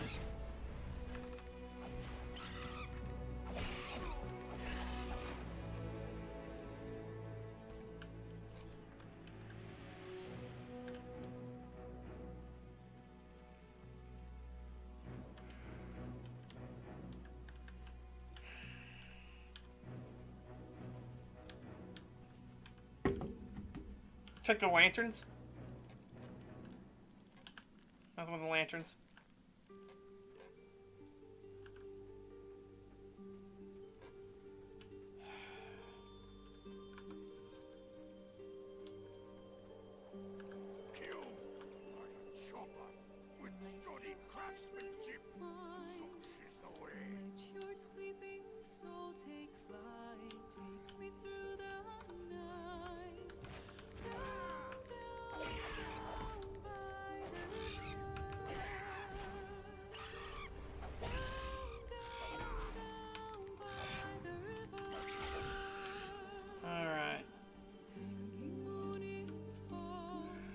Oh, God.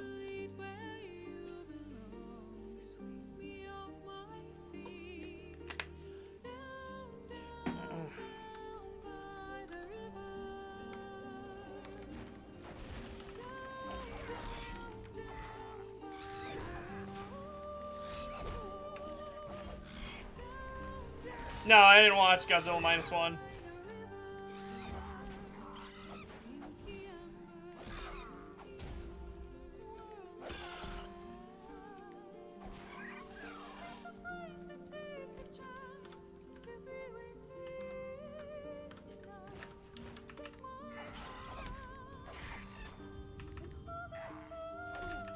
Yeah.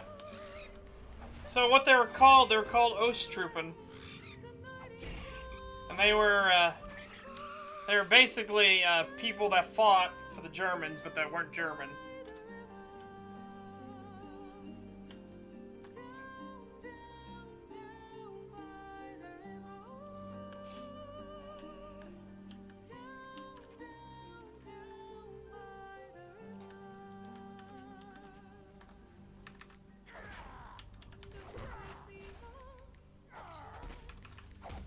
Yeah, I'm sorry, all that sounds, like, impressive, but not as impressive as Dan fucking Daly. Like, holy shit. Killed by a chopper with solid craftsmanship. Such is the way. Yeah, they have not fixed Chasing Oath Gold. Still. I don't know why they keep putting it's fixed. It's not fixed. So now I have to wait for a server restart again, so we can actually do this fucking quest.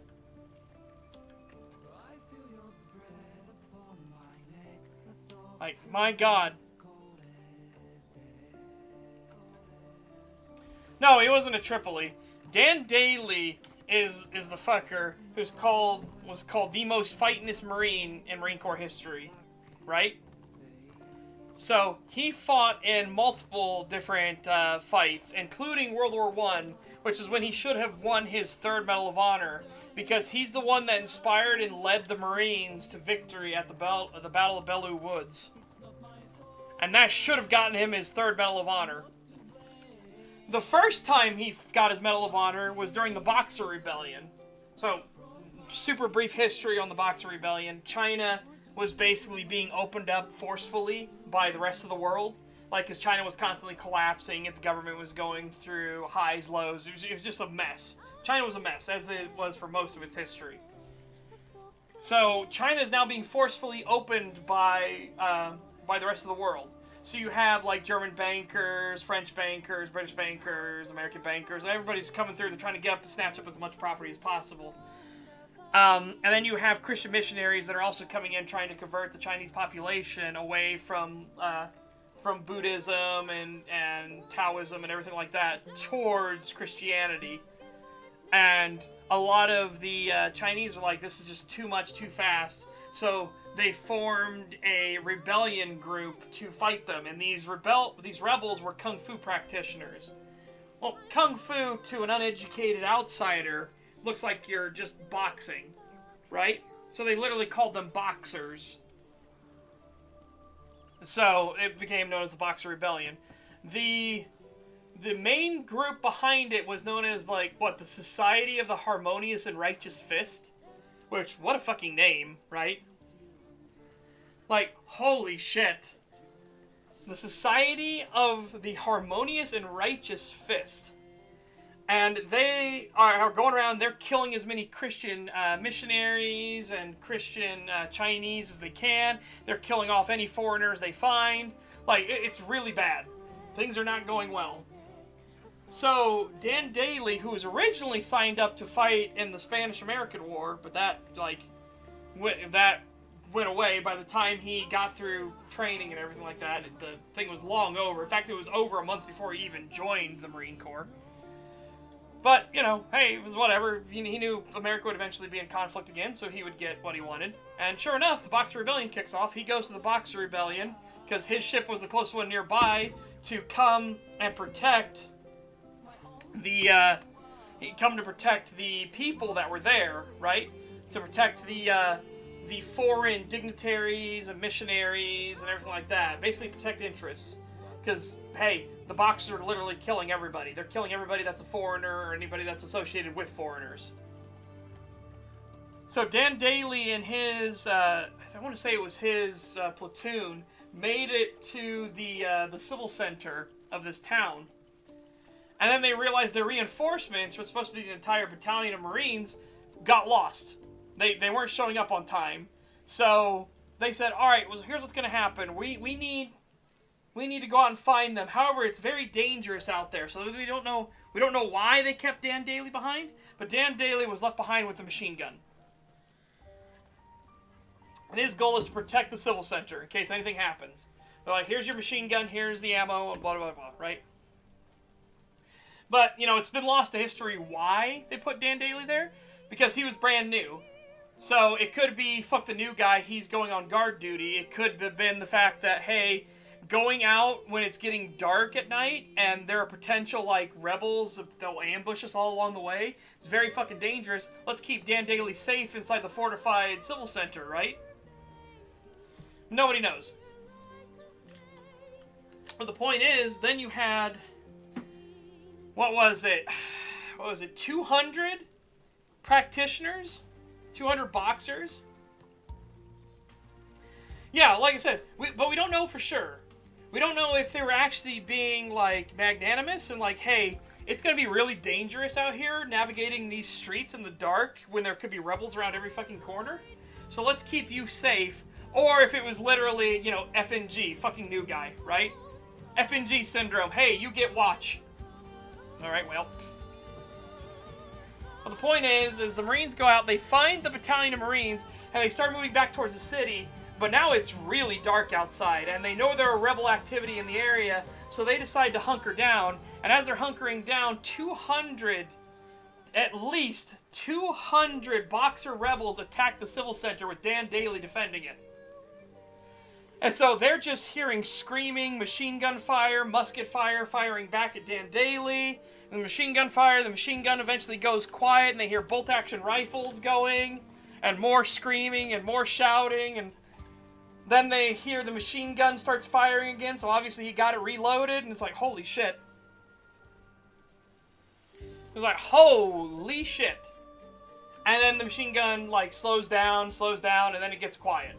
And there's no more machine gun fire, there's no more screaming, there's no more shouting, and the Marines think that Dan Daly's now been killed. So they think, okay, well, unfortunate, the new guy got killed. But what can you do, right? So they wait till morning comes, they decide to go back into the city to check on him, and as they're going through the city, they're like, damn, you know, Dan Daly did a good fucking job. There's a lot of bodies here, like, and then they get closer to the civil center, and they're like, holy shit, there are so many bodies here. What in the fuck happened? That's impressive. And they look up at the civil center, and Dan Daly's sitting there smoking a pipe.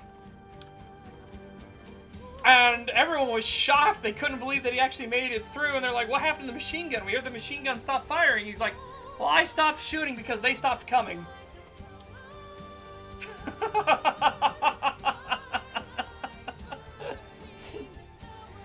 And that is how he got his first, that's how he got his first Medal of Honor. He one-manned versus 200 and, like, came out on top. So all the civilians there, like, wrote in about it and said, yeah, he should do it. His entire unit, his entire chain of command signed off on it, and he got his first Medal of Honor. What a way to start your career, by the way, in the Marine Corps. What's the first defining thing? Well, I'm going to get myself a Medal of Honor. Like, well, son, I think you're a little overambitious on that one. It's like, oh, watch me. You haven't seen what I'm about to do.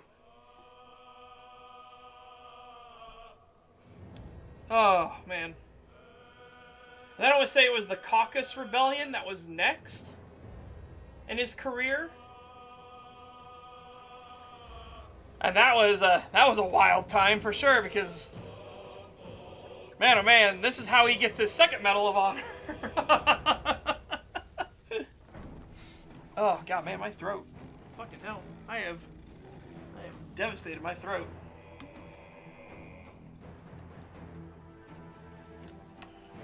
I'm expecting bro to say nothing. Just say nothing happened. Yeah, no. He knew what he did. But now he is Sergeant Dan Daly, and he's kind of the grizzled veteran at this point during the Kakos Rebellion, and he his unit gets ambushed by a bunch of rebels, and the rebels manage to kill the horse that has the machine gun, and the horse falls off into the water. I want to say we need to go up here to start the quest. So the horse with the machine gun is killed, and it falls into the water. The machine gun, the horse, and all the ammunition, everything sinks to the bottom. The Marines manage to fight off the rebels, but they know that they're on death's door. They're on a time limit here, because they know that the rebels are going to strike once it becomes daylight again. They've stopped their attack because now it's night. In the daytime, they're going to get even more rebels, and the Marines are all going to be slaughtered. So Dan Daly marches his happy ass all the way back to the bridge where they lost the machine gun, and he starts diving in the middle of the night into the water over and over and over again, looking for this horse with the machine gun. He finds the horse, he uses the horse to track down the carriage that has the machine gun on it. He starts unstrapping the machine gun, going up, back up to the surface to breathe, back down. He is slowly dismantling this machine gun in the water, in the dark, and he's just bringing up piece by piece by piece, and ammunition belts and everything they need. And then he takes all. Keep in mind, Dan Daly is like what, 5'3" at the most. So he's 5'3", and he straps over 200 pounds of machine gun equipment to his body, and he carries it over to his men. He carries it all the way back to the Marines, and then before the rebels can attack, they use the machine gun to launch a counteroffensive, and they break the rebels, saving all the Marines. Therefore, second Medal of Honor. Holy shit. So then we fast forward to World War I. Dan Daly, fucking 2 Medals of Honor, is in the trenches in World War I, off in an area of France known as Belleau Woods. And the Marines manage to stop the advance of the German army. Now, they don't stop it by themselves, but they stop the advance of the German army and the stormtroopers with the help of the French and the British. Well, the French and the British then pull back because they're like, hey, we know what's coming next. The Germans are going to get incredibly pissed. They're going to start doing shit tons of artillery, chemical attacks. They're going to launch multiple stormtrooper offensives. Like, we're just gonna bail out of here. We're going to fight closer towards Paris. And that's when the Marines famously said, Marine leadership at the time that was at Belleau Woods, looked around at the French and the British leadership and was like, retreat? Hell, we just got here. And so the Marine Corps says, no, we'll just stick in, we'll dig in, and we'll defend it by ourselves.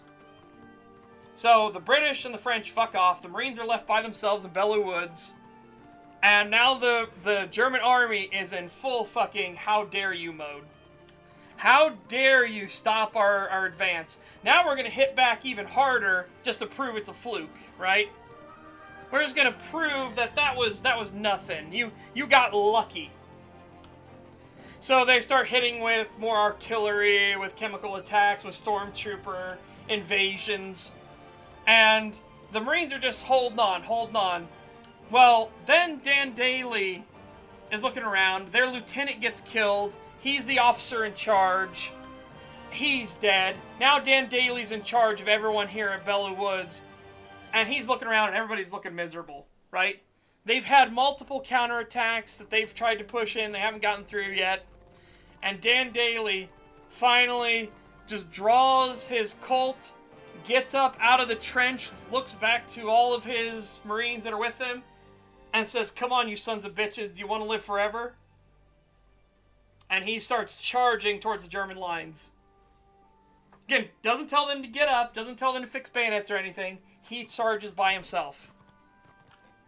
And all the Marines know that's Dan fucking Daly, his 2 Medal of Honor recipient, we're gonna go follow his ass. So they all get out of the trench and they charge with him. And through that, his hyper-aggression, he actually fights through and they break the German lines. And then over the next 16 days of hard fighting, they push the Germans out of Belleau Woods entirely. Wasn't that the battle where we got the name Devil Dogs? Yes and no. There's debate on this, and there's debate on Dan Daly saying the line. Because no one can properly attribute it to Dan Daly.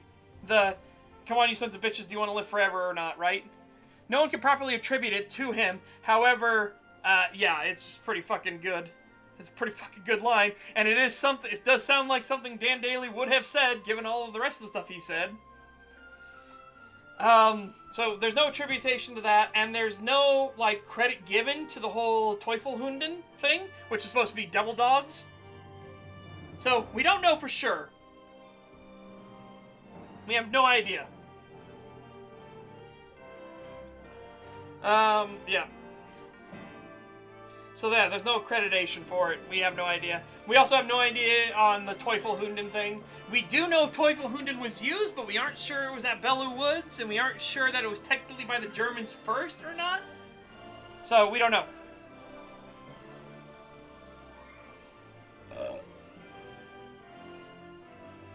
Yeah.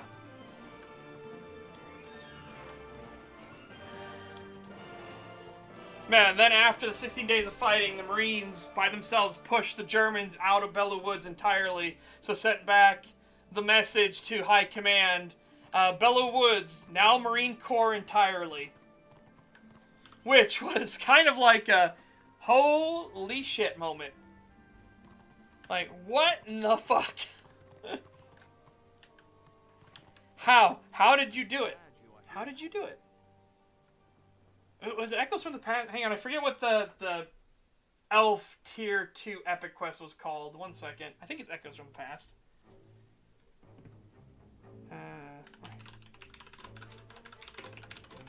Warhammer Online Epic Quests.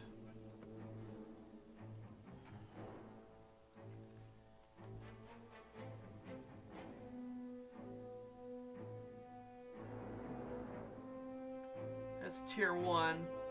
Here's Tier 2. Yeah, Echoes from the Past. That's it. I got it right. Alright. Neato. Neato.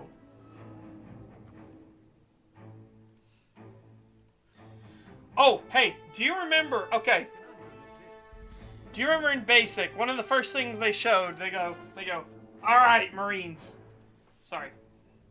I already fucked it up. Alright, recruits. Look forward to the monitor. What do you see there? Who are those gentlemen on the screen? And everybody, like, goes to say Marine right off the bat, right?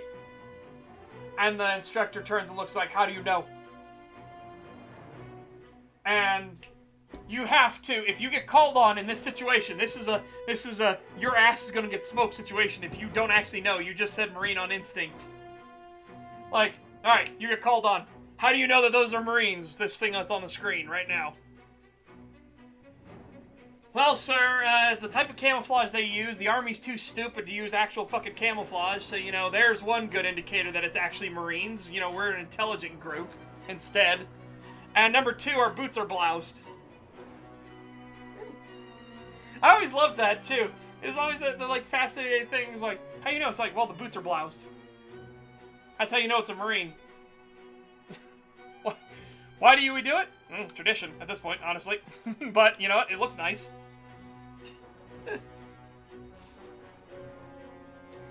Who do you think was the best female soldier ever? Oh, am I allowed to... Do spies count as soldiers? Let me just ask that. Do spies count as soldiers? Let me get her proper name. Because if spies count as soldiers, then Virginia Hall. Easily. Like, without question.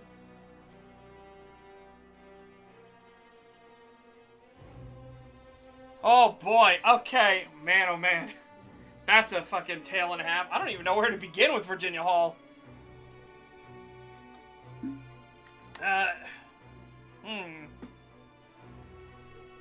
Where to begin with Virginia Hall? Holy shit.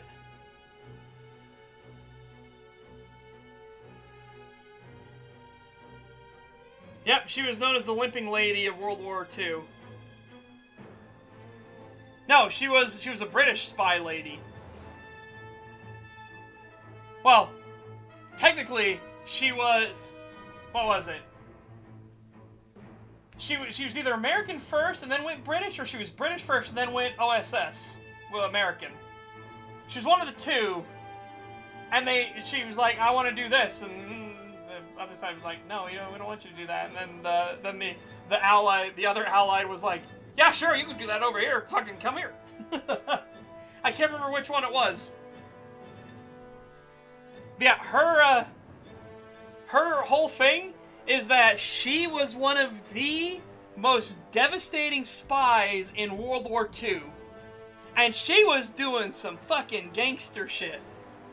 We're not just talking like, talking assassinations and bombings and things like that. No. We're talking like coming up with biological warfare on a whole new level. Because she would go to the French brothels and everything, right? She would go to the French brothels, and she set up a deal with all these French brothel owners because she knows Germans. Hey, everybody, all the guys, you know, they like to, right? That's a guy thing. So she went to all these brothels. She said, hey, I want you to send your nastiest girls, the girls you know are infected, that have STDs and everything. We're going to send them over to this doctor. This doctor I have now recruited into the French resistance. This doctor is going to give them a clean bill of health. And then, when they come back to you, and you know that this bill of health is bogus, but the Germans won't, they'll see a clean bill of health. You are going to make sure that these women only sleep with Germans. Virginia Hall, she made sure that the brothels would only allow STD-riddled French harlots to sleep with the Germans so that she could give the German military STDs.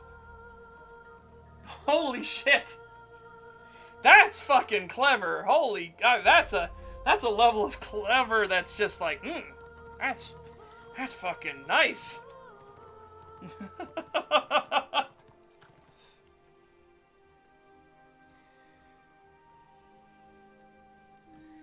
Let's get the popcorn and engage in the lizard brain activity of picking individual kernels with my tongue instead of using my fingers. You know what? That is kind of fun. If you don't know what he's talking about, get a bowl of popcorn, right? Make popcorn, put it in a bowl, and just set it right in front of you. And instead of picking out a thing, just stick your tongue down. You'll pick up one kernel at a time, because the moisture from your tongue will have the kernel try to suck up that moisture, and it'll get stuck to your tongue. I don't know why, it's just amusing. Just nip. Is it a total waste of time and completely inefficient? Oh, absolutely.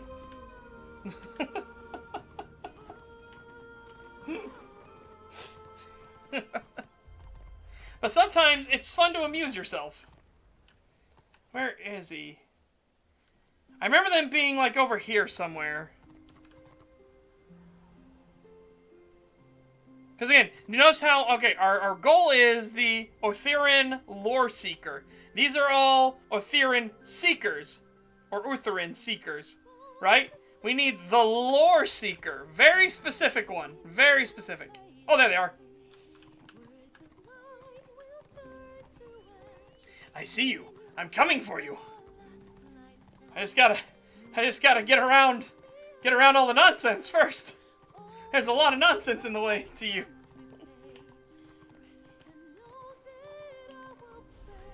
Oh no! Oh no! I thought I was gonna get cliff derped there for a second.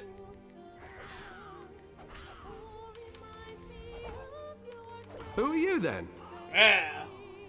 Welcome, Kusaka1981. Welcome to the hunt. Thank you very much for that follow. It is greatly appreciated. Hopefully you enjoy your time while you're here.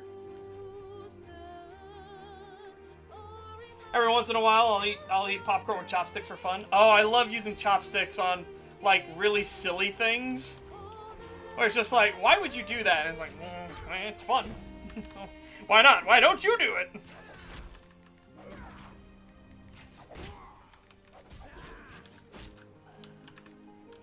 It's like... it's like, if you've ever done it with candy. So you know how Nerds has those, sour ropes and everything now? Or they have the Nerd Ropes candies? It's like, picking those up with chopsticks and eating them. It's like, why? Why did you do that? And I'm like, well, why not? It's like a big, crunchy candy noodle. And you just look at the person nonchalantly while you're eating your fucking sour punch string candy. And just like eating it with chopsticks, and you're like, oh, no. And you're like, why?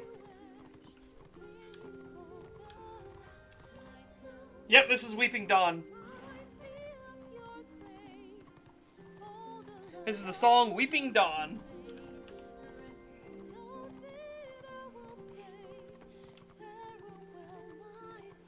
Destiny has chosen you. Skill and stillness. This is the task. Alright, make your way to the center of Myrelin and investigate the contents of the artifact the Shining Guard is working so desperately to defend. Okay.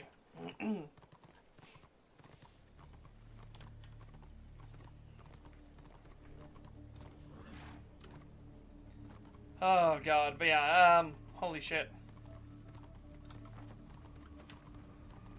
Oh, by the way. So, this is a thing where I talk about like some of the dumb things. So you could kind of tell the let's just say the woke nonsense was getting into the military even back in 2007. That's when I went into the Marine Corps. So they had a bunch of Marine Corps moms, just like to call them, write in and they complained, okay? They complained that the Marine Corps was teaching their sons and daughters how to kill. And as part of this, it's the fact that whenever we would do like count off for Chow Hall and everything like that, you'd get one recruit who's standing there who'd be usually your guidon or one of your platoon leaders. They would stand there, one of your squad leaders would stand there, and they'd be like, they'd call from inside, 3 recruits, aye, aye, sir, count off 3 recruits, 1 recruit, kill, 2 recruit, kill, 3 recruit, kill them all. So that's what you would do, right, when you go in the mess hall.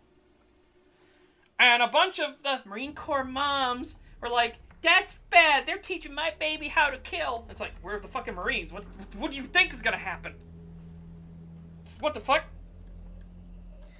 So, we got told one day by our kill hat. So you have multiple hats. Ours was because it was during the surge still, right? So we didn't have a full complement of drill instructors. We had only 3 drill instructors. We had our senior, our junior, and our kill hat. We didn't have the third one. You're supposed to have 3 normal drill instructors and 1 senior. We only had 2 normals and a senior. So, our kill hat was complaining one day about how it was so stupid that they're not allowed to say the word kill anymore in boot camp, right? For some god-known reason. And again, we all think he's fucking shitposting us, right? We all think he's got to be shitting us. There's nothing.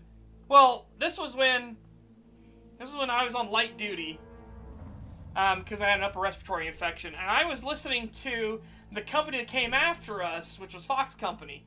They were getting in line to go to the Chow Hall, and they weren't allowed to say kill anymore. So you heard 4 recruits, aye, aye, sir. Recruits count off 4. Oh, 1 recruit, drill. 2 recruit, drill. 3 recruit, drill. 4 recruit, drill them all. It's like, drill? Really? Really? Really? No, he was fucking right. What the fuck? Oh my god, it was so stupid. It was so stupid. Thankfully, that shit got kicked in the head real fast. But the fact that it was even tried once is the stupidest thing I have ever heard. And it's just like, oh my god, what am I doing? I'm so flabbergasted now. I didn't even get the next part of the quest.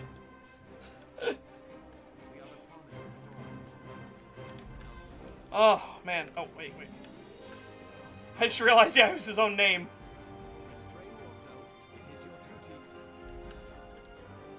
Woofda. I couldn't believe it. I was blown away how stupid that sounded.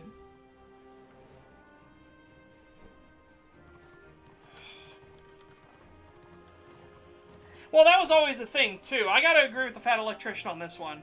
Technically, there's only two branches of the military. There's the Army and the Navy. The Air Force is a corporation. And the Marine Corps is a cult. And it's, you know what? He makes a very compelling argument. And technically, here's the other thing. No, thank God, ours didn't have stress cards. We didn't have stress cards. We, in fact, our entire thing was making fun of the Army for having stress cards. But we also had the, what was it? They were trying to crack down on drill instructors, let's say, properly handling the business of recruits, right? So, you had, what's supposed to happen in today is the Marines are not supposed to touch the recruits, right? But you would find ways around that. So, you would have, like, the drill instructor would run up to you and he would chest bump you and to knock you on your ass and shit like that instead. What it's supposed to be, actually, is they're supposed to just outright fucking slug your ass. But they can't do that. They can't get away with that because, you know, Marine Corps High Command doesn't want them to be like, it doesn't look politically nice. Like, fuck that. It's called immediate and affirmative corrective action. If you mouth off to a drill instructor and you get bopped in the fucking mouth, well, you deserved it. Don't mouth off to the drill instructor.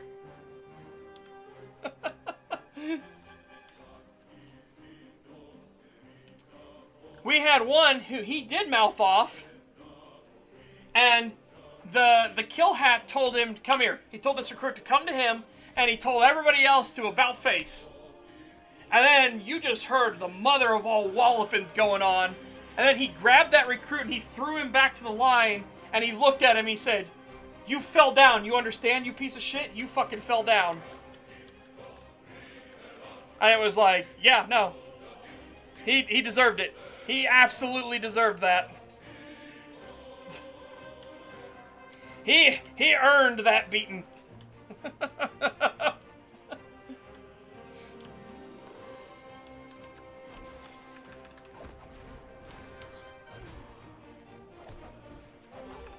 Yeah, it's just, I always just find it so weird when people want to sanitize shit. And it's like, oh yeah, shark attacks. Holy shit. When they say shark attacks aren't allowed anymore in the Army, it's like, what in the fuck?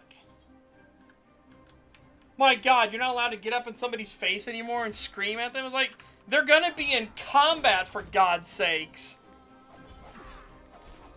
Like, come the fuck on.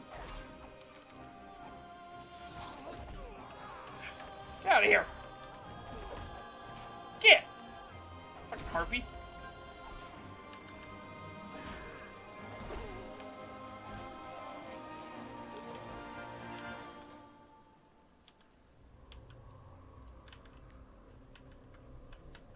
Oh my god, he only came by himself. Nice.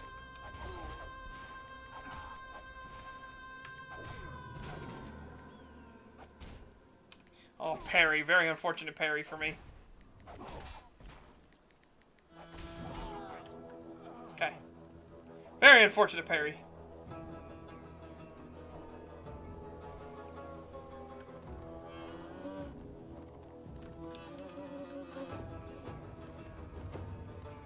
Oh, I absolutely disagree, Grey One. Again, these are called immediate and corrective actions, right?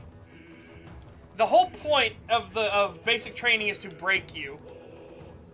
You're not a civilian anymore. You need to carry and conduct yourself in a very specific way.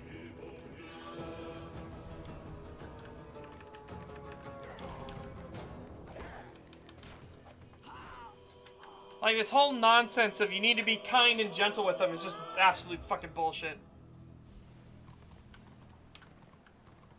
I hate it. I fucking hate it so much.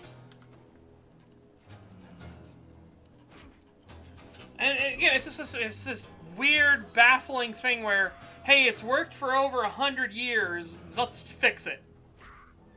Why? It's worked for over 100 years. Don't fuck with it. Especially not the Marine Corps. Just, ugh. Oh, God. Blech.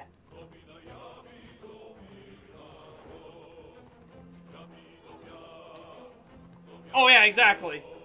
Like the thing that I was talking about, it was understood by everybody what he fucking did. You didn't need positive reinforcement.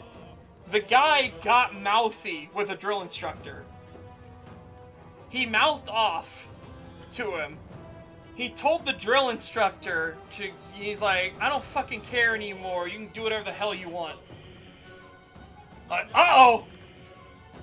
Fucking uh-oh, gotta get that fucking quitter disease out right now.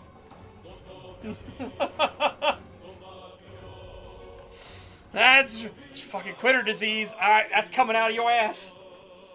Yeah, exactly. Great plan. This is exactly what you should say to a drill instructor. Especially to the kill hat. Right? Especially to the kill hat. Oh my god.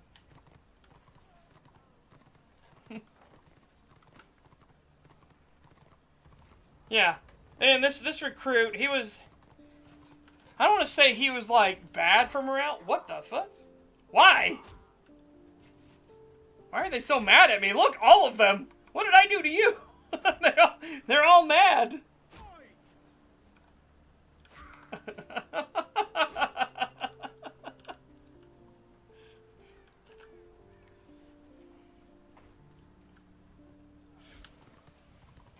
Anyways, back to what we were doing. Yeah, he was just kind of like a drag on morale, though, right? And when you get those guys that are just a drag on morale, oh, you've got to do something about them.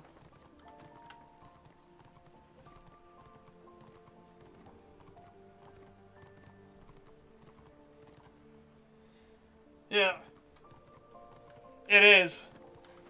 Again, it was nicknamed Quitter's Disease, right? Once it starts, you gotta nip that in the bud real fast.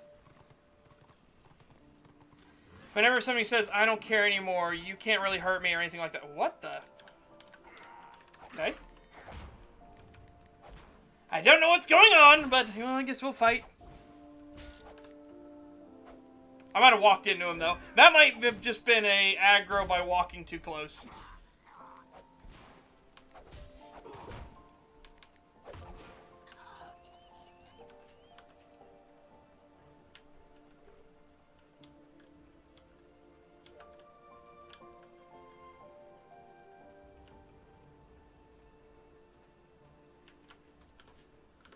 Okay, with quitter disease, I gotta ask, is there a stigma against people who tried to join, but then quit? Not in the way that Moron did, but resigning? Basically, what happens is you get people that, they're like, I don't want to be here anymore, I want to leave, I don't think we should do this anymore, and it starts spreading like a virus to everyone else.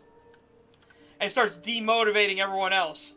Everyone else gets more miserable and more suffering and everything like that.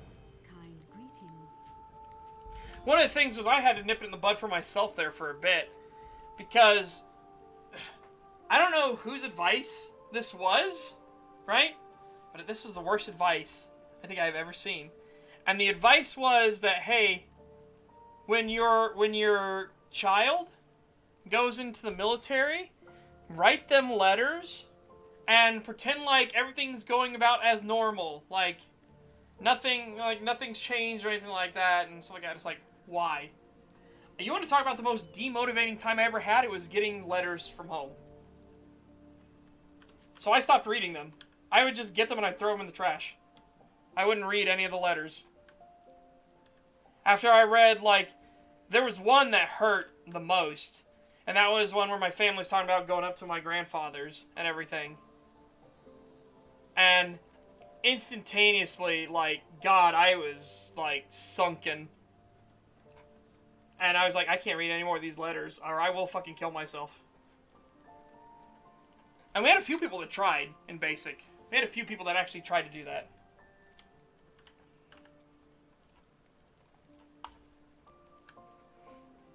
No. Quitter's disease is when they make us think about it, right? You're being a lodestone around everybody else's neck. That's the problem. Like, if you go in and you just can't do it, by the way, you can't get out. I'm going to tell you that right now, Daniel K. You can't get out once you're in. You don't get out until your contract is up. I am glad you are here. But, yeah. Quitter's disease is the people that, like, spread misery to everyone else. Find the ruined keystone. Okay.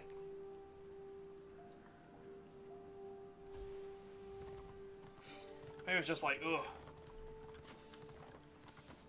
Yeah, we actually had a few people that actually tried to just end it, right? One was with a belt in the head. Okay, that's gonna sound weird. Okay, so the head is what's known as the bathroom. Okay, head, bathroom, same thing. So we had a guy, he took his belt and he tried to string himself up on the pipes in the bathroom. Well, I was the one that found that guy. But it didn't actually happen. And it was kind of one of those hum and hawn things. It seemed more like a desperate cry for attention than anything else. And then they would get what's known as the X-Men treatment, right? If you ever did that, you would get knocked down a platoon, and you would get the X-Men. No, it wasn't that they were bad drills. It's that this guy was just a miserable fuck the whole time. Like, we're talking like he was the thing that was like always down. He was always depressed in the corner and everything like that, and kind of like going sort of thing. Whenever we would have like the 3 hours a Sunday, because that was kind of your off time, so you'd have 3 hours, you could go to the churches and stuff like that. I actually took that time to go experience multiple different churches during that time. One of my favorite ones was to go to the Native American church, air quotes. But yeah. That one I actually liked quite a lot. It was very interesting to see that culture. Because Native Americans are very... You get a lot of Native Americans in the Marine Corps, actually. A lot of them.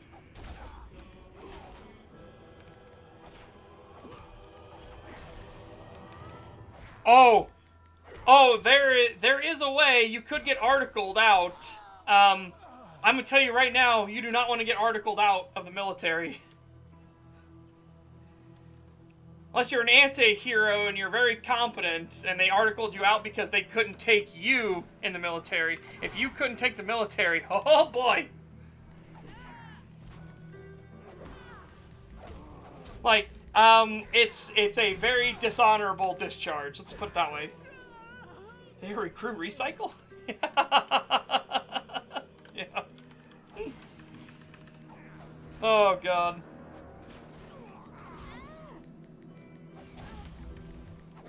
So mine, I almost got taken for what was it? Trying to remember. There was a specific term for it when I was getting medically discharged, because they tried to make a case that I had lied. but I hadn't. Oh, now I found. By the way, you know, I'm gonna check on something real quick. I need to check something real quick. Close you. Come here. Go to you.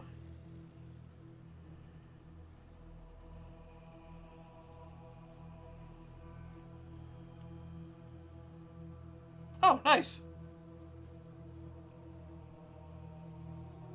All right, well, I've got another surprise waiting for me whenever I ever go back to Grandma's house again. I'll have to go up to Grandma's house again. Yeah, so, as it turns out, some piece of shit in the military decided to try to label me as a fucking liar so I shouldn't get any of my benefits that the military owes me for injuring me. And at first I was like, I was okay with them not paying me, right? I was fine at first. Now I found out that they actually threatened my family. Oh boy, nah. No. Now I'm gonna try to take them for everything they're fucking worth. Everything I could possibly get. Now. It's like, nope. And apparently, now, this is the part that scares me. But we have multiple Marines that are assisting in this regard, and we have apparently, allegedly, a senator is helping, and I immediately, my guard goes up, like, defense is raised, like, wait, a senator is helping? What do you get out of this?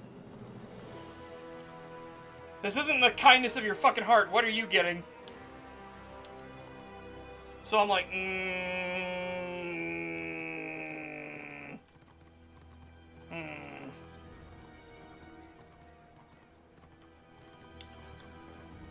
Yeah, the whole point behind the instructors is that they're harsh there, but they're trying to break you to remake you into something stronger. Like, the point isn't to break you and leave you broken. The point is to break you and rebuild you to show you that, hey, you could do this. It's why at the end of basic, you have what's known as the confidence course. And you get to see how easy it is. You're stronger. You're faster. You're not as afraid anymore. Like, that's why it's called the confidence course, and you go down the Marine Corps tower.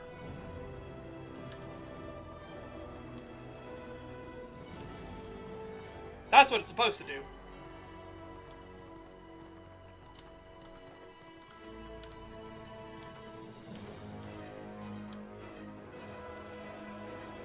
Well, fair enough. If you were on that already, then you probably wouldn't have gotten in. Again, the Marine Corps is a lot more selective than people think it is. They always joke with the Marine Corps that the Marine Corps is dumb. They're the dumb crayon eaters. But the Marine Corps is actually way more selective than the Army is.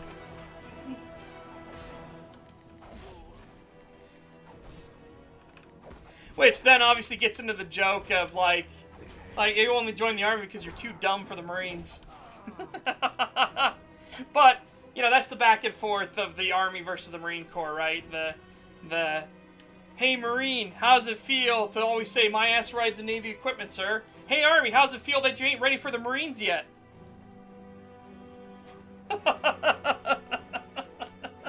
Up yours, you piece of shit.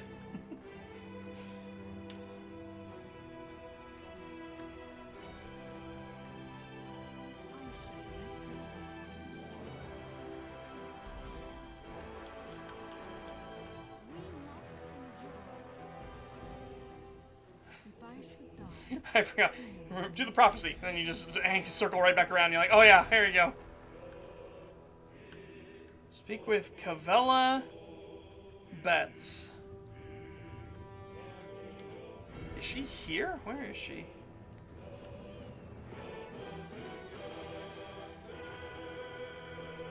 Lands of the Empire. Oh, shit. Station on the Austin border. Fuck! Yeah, we gotta go to Cavella Betts. I was like, hey, it's related to private bets.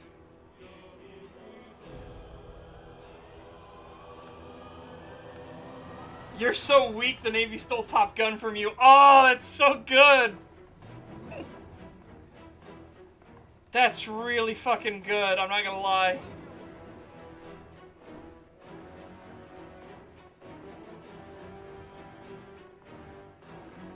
Yeah.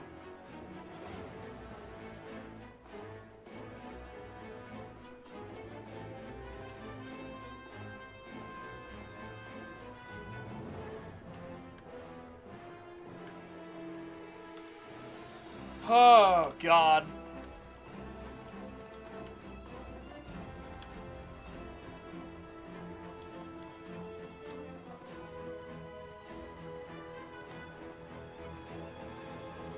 Yeah, fair enough.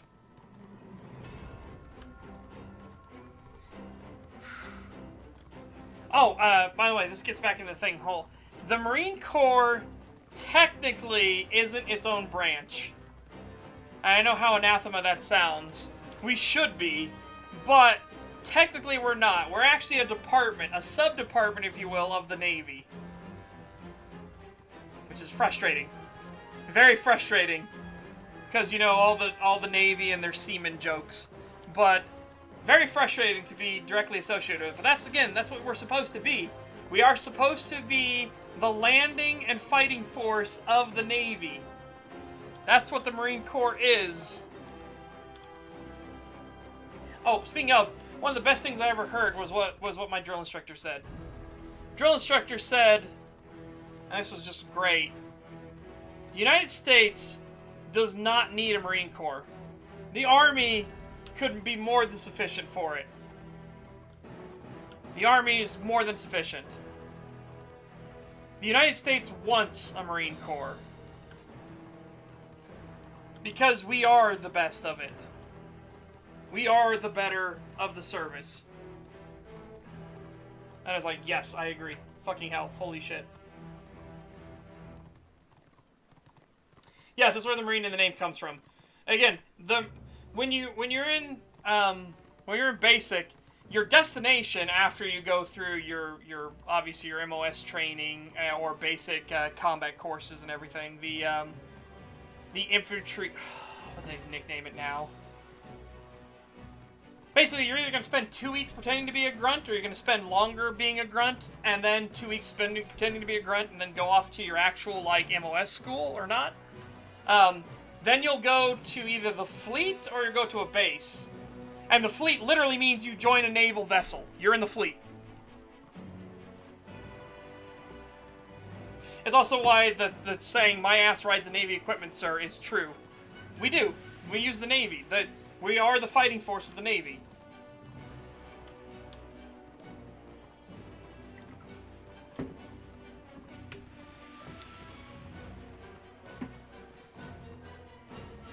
Yeah. See, I never went into actual combat. I never went. I got medically discharged long before that. My shoulder, if you could look at me, which you won't be able to, but if you could look at me, my shoulder, my left shoulder is jacked to the point where when I'm standing straight on to somebody, they'll think I'm leaning to the side. It's because my left shoulder is up. It's just up now. And there's nothing I can do about it.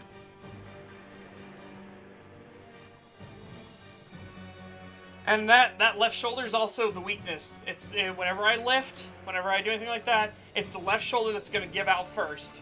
Every single time. All the time. And it always has that constant pain. It's not like a pain like you're getting stabbed or poked. It's that dull pain as if somebody's pushing a finger against you the whole time. They're just pushing that finger. It's firm and it's annoying, but you can't do anything about it. It's just there forever. And it's so... Like,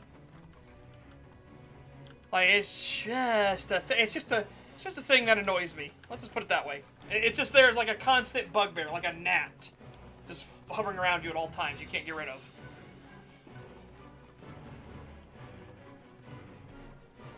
So then, to hear...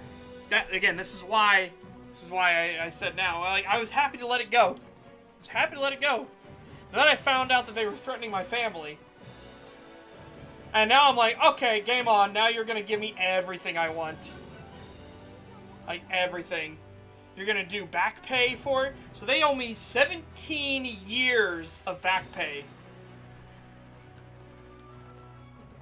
17 years of back pay. And I'm like, and you're going to pay me every month from now on. So, yeah, no, I'm not playing anymore. And like I said, I was happy to let it go, but then I found out that they actually threatened my family, and now it's like, no, alright, game on. That's not happening anymore. Not anymore. Now you're gonna pay me everything you owe me.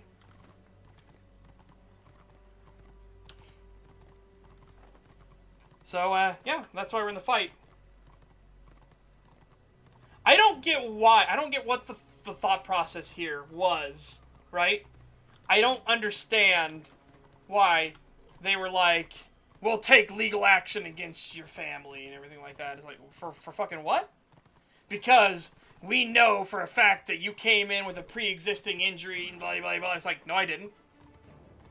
You literally, you documented the injury throughout training, and you had a specialist show up to try to fix the problem. And I was on electroshock and ice therapy for fucking weeks because you said I couldn't be removed while this injury was so severe. And now you're going after my family and threatening them with legal action because it was a pre-existing condition that didn't exist.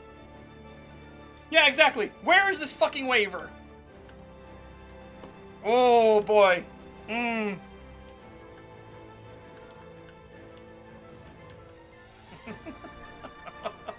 Oh, God. Yeah, why would you need to bring in a specialist? A specialist? Why would you have to call for an outside doctor to show up to a naval medical facility if it was a pre-existing condition? And you were too afraid. In my fucking paperwork, it talks about how I cannot be dropped due to the severity of the injury. It's in my fucking paperwork right here. Oh boy. Oh man, I'm getting upset now. Oh God, I am getting tilted. Oh, I have no idea why. Why the stance here? Because they give away the game in the paperwork itself.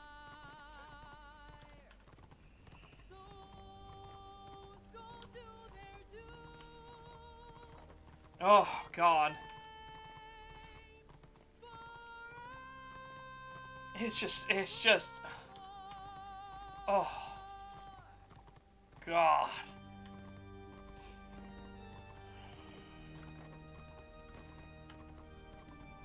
It's just one of those things. Like now I'm actually mad. Oh God! All right, I need to chill out. Focus. Focus. We've got things to do.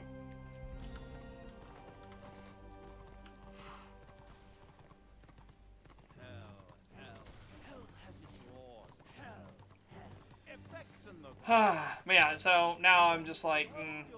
Yeah, I'm very not happy about this anymore. And like I said, I was willing to drop it because I didn't do that much, right? I didn't do that much. I was discharged right near the end of training.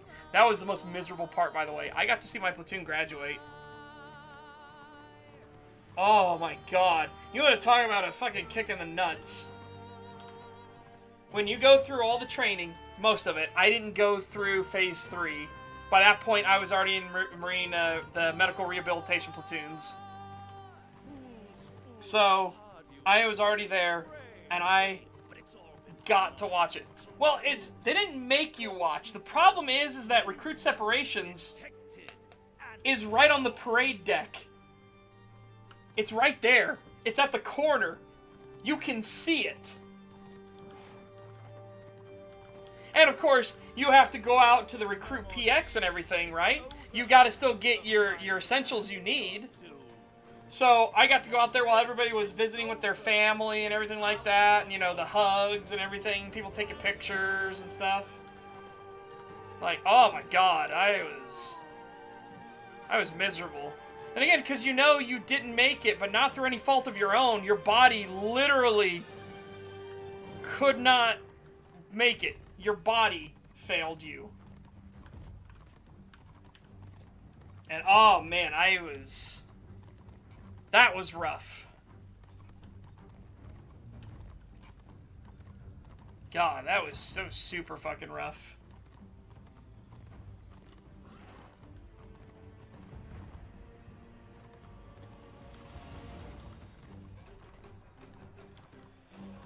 Yeah.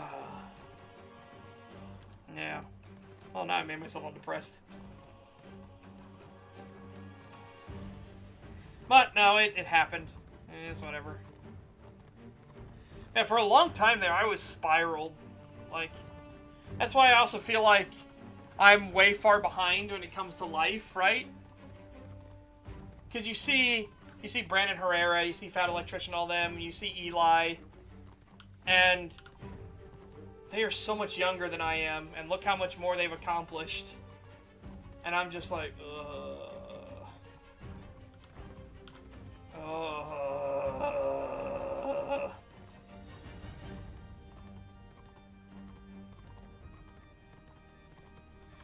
No, I didn't. Again, it was a proper medical discharge. It was only later that they tried to change it to fucking that I had lied on it and everything. And oh, Jesus, just.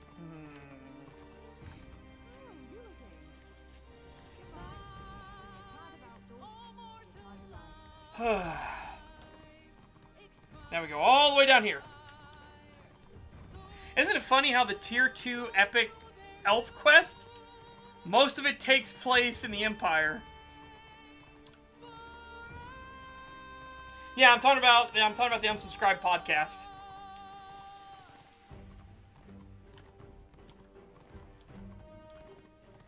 Yeah, oh, trust me. You don't need to be a psychic to know that for sure. That's what they do. The fucking VA itself, the VA, the Veterans Affairs, is some of the most scummy fucking piece of shit. Oh my god.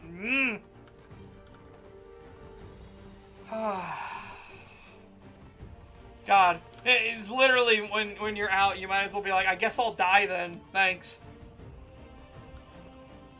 But no, I spiraled for a long time after that because it was hard to get over that hurdle of I wanted something so bad and my body couldn't take it. I wanted something so bad and I physically could not take it. And man, that was a rough time.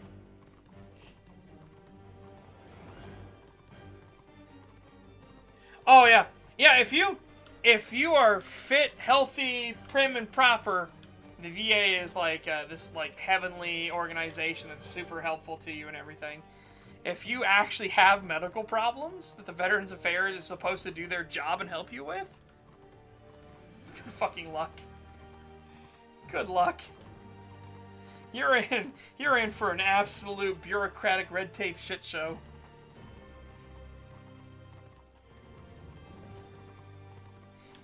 Oh.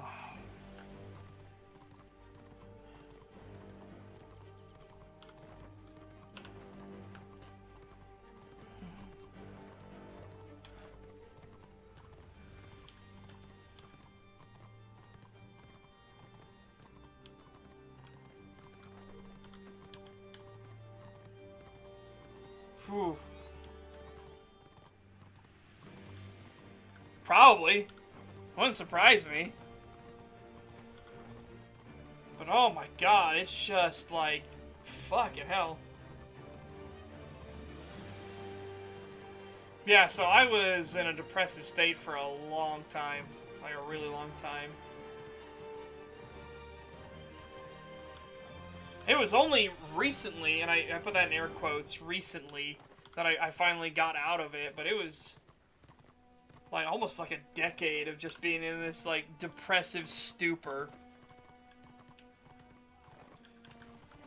And going through life like, you know, this miserable phantom, right? Just ugh.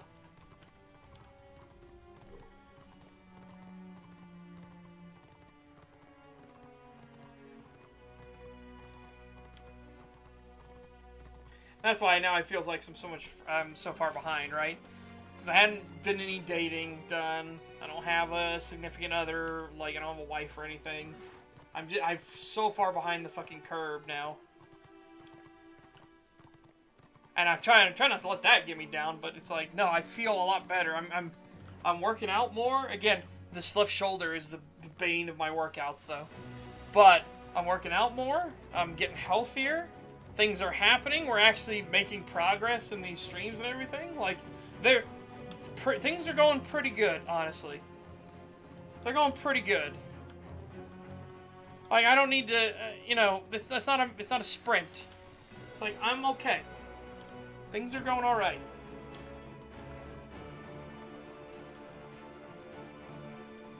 So what had happened was, well, actually, we don't know the full extent of what happened, but I had done something. So training day 1, T1, literally.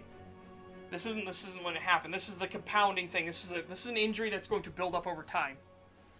So what happened was, training day 1, they asked us to move our racks. I want to prove that I belong here. I want to prove that I should be here. I go to pick up my one rack, right? I go to pick up the rack, and I wrap my left arm around it, grip tight, and I yank up. Okay, these racks are built military grade. They're shit, but they're strong shit, okay? And they're heavy shit. So I pulled up, and you felt this, like, squeeze. I felt this just squeezing sensation in my left shoulder. And then a pull. Like as if something had moved. Right? And so I go to medical, and it gets fixed out. They gave me a shot. I don't know why, but they gave me a shot. The shot kind of made me feel queasy. So the drill instructor there, our senior drill instructor, Staff Sergeant Martinez, he told me to hold my belly. So like that. I was like, oh, okay. Well, and then the other drill instructors ran over because, he ate too much. He's going to get sick. You know, and hazing. You're getting shark attacked. But what had ended up happening, we don't know there, but that injury didn't really settle, right? Because we didn't know what was injured. We didn't know how it was injured. But it didn't really settle. So then, okay, I can just fly straight there. So then we go from that to later, I get an upper respiratory infection during one of the runs. Again, this is unrelated, but it will become related soon. I get an upper respiratory infection. We're doing one of our 3-mile runs, and I am dying. I feel like something is wrong. I feel awful. And the corpsman looks at me, and he takes me over, and he's like, good Jesus Christ, like, you are burning up, you are, like, not moving right, you're wheezing. Oh yeah, you have an upper respiratory infection. We figured it out. Well, that upper respiratory infection didn't get taken care of properly and turned into viral pneumonia. So now I have viral pneumonia developing, I have reduced lung capacity, I don't realize it yet. And we're going along with training more and more and more, and we go for the Mini Reaper, right? So there's a thing at Marine Corps Recruit Depot San Diego, it's called the Reaper. It's your big rite of passage. You go to the top of the Reaper and you're basically starting your induction into the Marine Corps properly, right? This is your Eagle, Globe, and Anchor ceremony sort of thing. This is where your commanding officer, whoever is the commanding officer of your company, is going to set you all around and talk about what it means to be a Marine. So we're going up the Mini Reaper, which is kind of like the test for going up the Reaper. And I am struggling. I am holding on to the guy's bag in front of me as much as I can. The guy behind me is holding on to my bag. And we're going up the Mini Reaper. And I'm just starting to wheeze more and more and more. And I'm losing focus, losing attention. Like, I'm not thinking anymore. I'm just moving to move. And then eventually, my grip slips on the guy in front of me. And I panic. And I try to re-grab for him, and I stumble to the left. And the guy behind me is, like, now thrown off because we're no longer in proper file. and I fall off to the side. And I'm just done. What I didn't know was that the 90-pound pack I had on also absolutely just wrenched my left shoulder. Like, oh my god. Just awful. Like, it just absolutely wrenched it. And it was incredibly painful. But the other thing, too, was I just couldn't think. I was already in pure delirium. And I remember my drill instructor, Sergeant Martinez, sorry, not Sergeant Martinez, Sergeant Nelson, ran up, and he was, like, trying to tell me to get up, get up, back in line, get up in line, and I just couldn't. And so, he was angry and upset, and he was telling me, get in the fucking truck. And that's when the corpsman in the truck decided they were going to give me a test. They gave me a silver bullet. Thank God it's not actually as comical as it was. It's a thermometer up the rectum. They got to test your thing because they thought what I had was heat stroke. That I wasn't hydrating properly. Trust me, I was somebody that was religious with my canteen of water, okay? I was hydrated. So they were fine. They're like, I didn't have heat stroke. But when he was listening to my lungs, he was like, oh my god. He was like, he is not breathing properly. This is really bad. He needs to go to medical. He's staying in the truck. So I rode in the back of the truck, like, damn near... Oh no, it's level 21 though! This is the proof of the threat we need right here, but he's level 21! Why would you do that? Let's try it, I guess. No, don't fight back! Good, okay. I was like, oh no, please. Don't, please don't. Anyways, so I'm in the back of the truck. My shoulder is killing me. My lungs are on fire. Like, oh. And my shoulder starts creeping upwards. So now it's kind of locked in, like up high too. It looks not good. Well, the platoon originally wanted to keep me. Like, they wanted to, but they didn't submit the paperwork, and the pneumonia eventually developed into, like, something way worse. It got worse, so I had to be dropped to Medical Rehabilitation Platoon 3, which was, we nicknamed it jokingly as the Biohazard Platoon, right? MRP 3 is Biohazard Platoon. So I was there, and then, while we were there, I was getting my shoulder looked at constantly, because, like, yeah, no, your shoulder, I don't know what the hell is wrong with it. So I go to the Navy doctors there, and they're looking at it, and they're trying all different kinds of things to try to fix it. That's so mean and so funny. Well, I mean, it is what it was, because that's where everybody that had mono, or, like, severe influenza, that's where you would get dropped to. You would get dropped to the Biohazard Platoon. Because literally, you had a sickness, and they didn't want it spreading to everyone else, so you were quarantined away. And I had viral pneumonia. What was it? It was viral-induced... there's a specific term for it. But yeah. So I was in the Biohazard Platoon. Ooh, 16 toughness is not bad. That's really not bad. Alright, now, this is what we want, though. Oh, boy.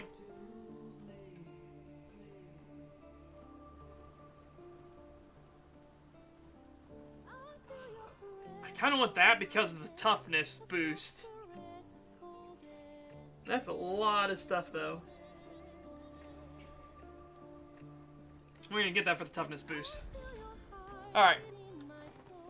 Now, this was the weird one. I remember this was the weird one.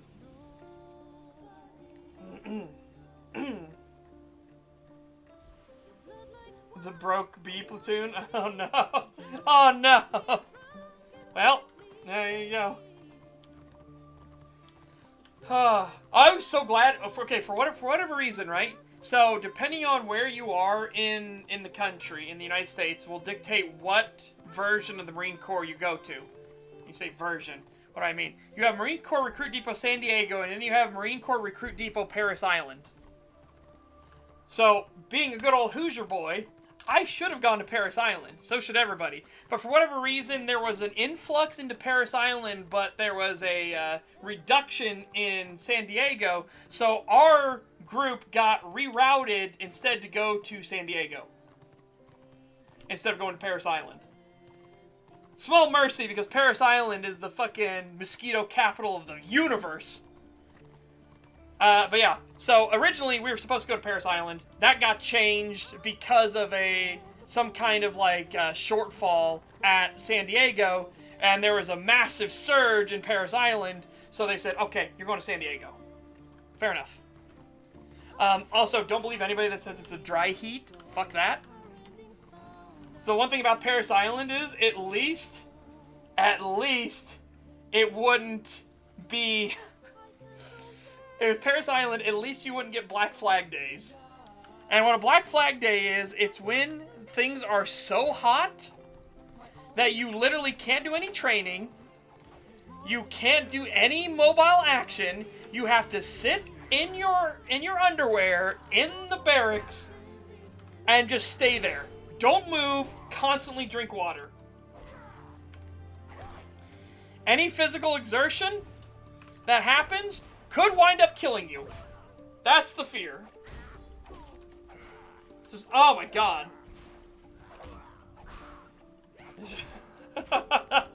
Oh, Black Flag days.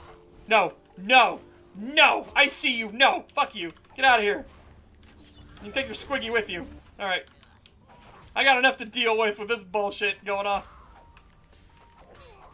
I don't think I'm gonna be able to make it.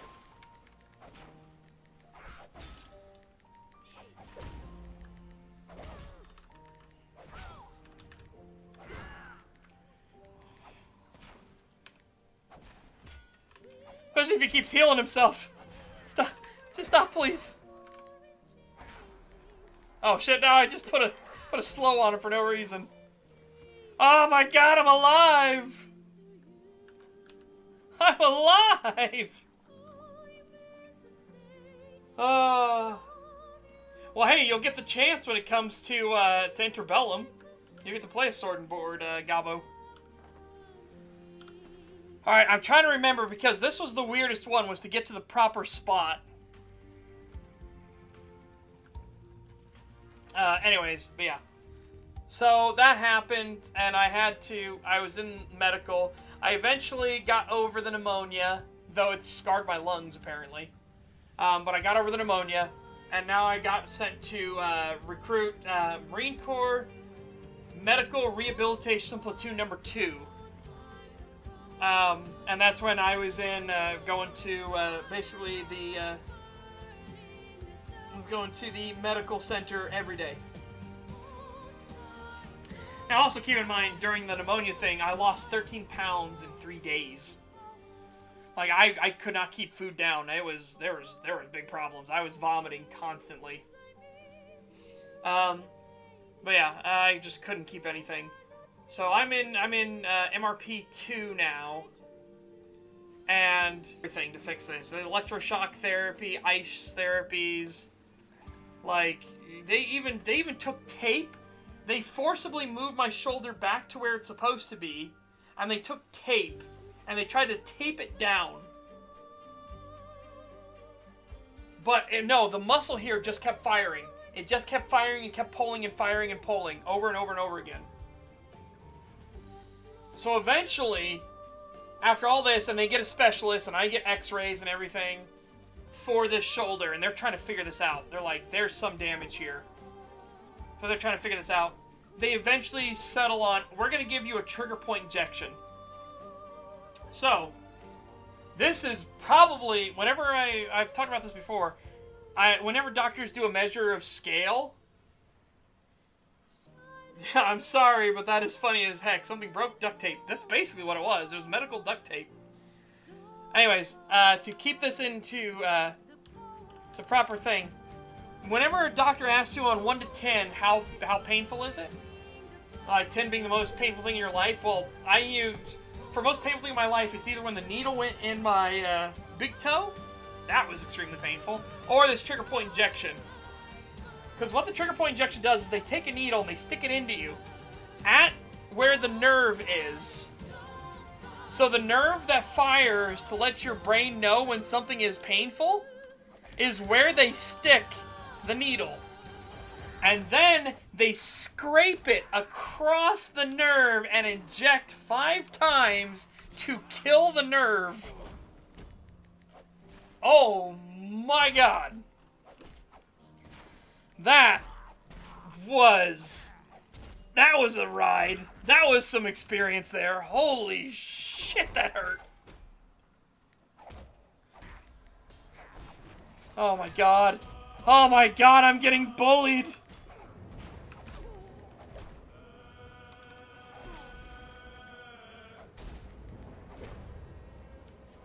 Why? Why? Why are you aggroed?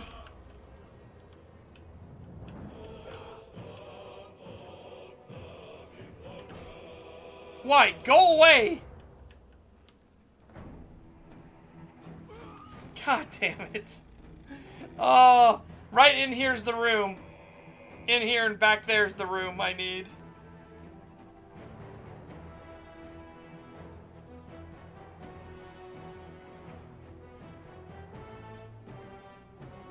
Yeah. So, yeah, I had that, and then it was considered good enough, literally good enough for government work. And they were able to process my discharge, but they looked at my discharge papers, my medical paperwork, and I had migraines. But I had already gotten a waiver for having migraines in MEPS. And so the doctor put down that I was going to be discharged for migraines instead. And originally, they were going to completely boot me because they now had a history of me having migraines in the Marine Corps now, too. And they were going to boot me for that and be like, you lied on your medical thing and stuff like that. And I made sure I told the what was he? He was, I want to say he was a major. I told the major, oh, hell no. No. I was honest. I told them everything at medical. I'm not one of those fucking weirdos that held anything back. I let them know everything. And he's like, what? And he looked at my paperwork and he saw that I actually had a waiver for them. And so he had to tear up the paperwork in front of him and rewrite new paperwork. He's like, oh, okay, well, yeah, that was almost really bad. Because I almost made it like you would have had your official government records that you were a liar. Well, now as it turns out, they're trying to say I'm a liar anyways. Fan-fucking-tastic. But yeah, so that was dodged a bullet there only to fucking get a new gunshot wound, apparently.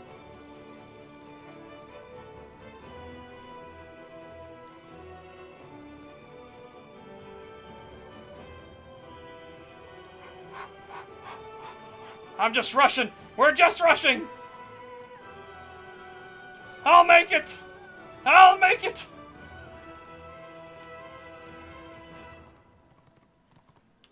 Okay, that's what we need to kill right there.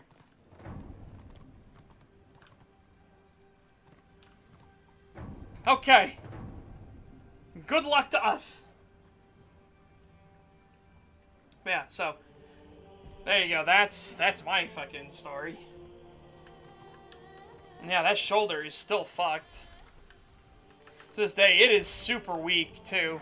Like, man, oh man, if you... So you know how doctors, when they'll test, like, you know, muscle strength and weakness and everything like that? And they have leverage on their side, so you're never going to overpower the doctor that's doing it. Unless, I assume, unless you are, like, leagues stronger. You're not supposed to overpower the doctor that's doing it. It's not the point of the test. The point of the test is they're testing if there's weakness in comparison to either side, right? So they're testing if there's weakness to see, like, hey, you know, is this weak, is that weak, so on and so forth, in comparison to each other. That's what it is. It's testing it against each other. Well, oh my god, I also forgot to put all my stuff. Whenever you do those tests, And I got lucky because my uncle is actually a physical therapist. He runs his own practice and everything like that. That's how good he is at it.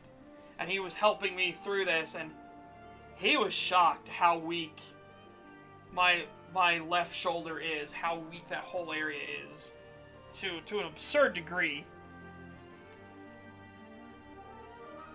He was like, my goodness, just it collapses. It just absolutely collapses under pressure. And it's just awful.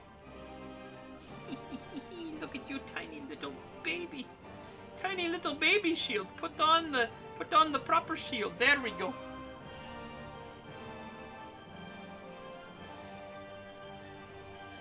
Now these I want to see, because that's really, really good. But I want to see what the other ones were again. Let's see, hold on. 325, 13, 15. Yeah, these are the best for the level they're at. Yep, put them on.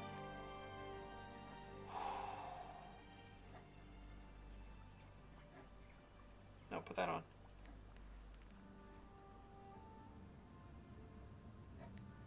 Oh! Whoops, that's appearance. Silly me. Yeah, put that on. There we go. Oh.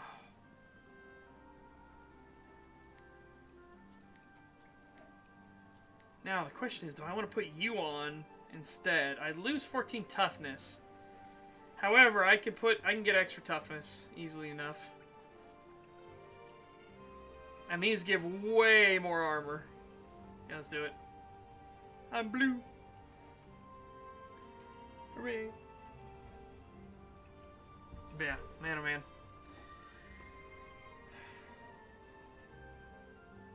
And again, I don't know who I like whose Cheerios did I piss in, right?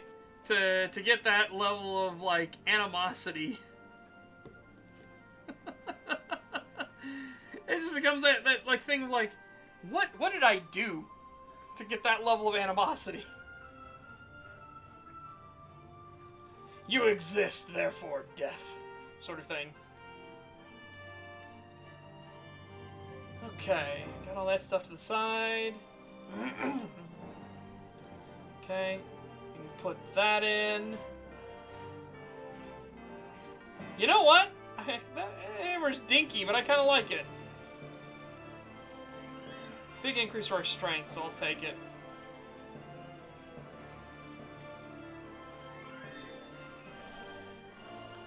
Alright. Let's try and get out of here. Yeah. Which, to be fair, again, because the Marine Corps is technically not its own branch, we actually have to take a subdivision of pay from the Navy budget. So, like, again, this is a literal, like, to be fair moment. But at the same time, no, fuck you. You're the ones that injured me. You should pay.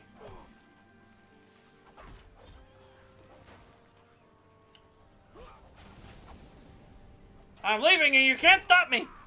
I'll either leave on my own 2 feet or on my shield. One or the other.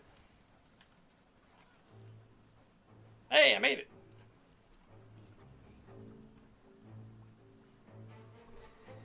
In the later school I went to, one of the guys had a severely swollen side of his neck that resulted from a muscle tear and left that side permanently swollen. Yeah, well, you can actually feel it. If you feel my shoulders, that left side, it's like as tight as a fucking steel drum. You touch it, it's like, ugh. Well, on this other side, my right shoulder actually has some give to it. The weird thing is, I didn't get, it wasn't all negatives, like, they're really bad negatives, but the flexibility I have on my left side now, with my left arm, is weird. Like, you know that flexibility test, try to put your hand behind your back and move it up as high as you can, sort of thing. I can't go very high with my right side, otherwise it starts hurting. My left side, I go all the way up to where I can almost touch my neck. It's like, what the hell?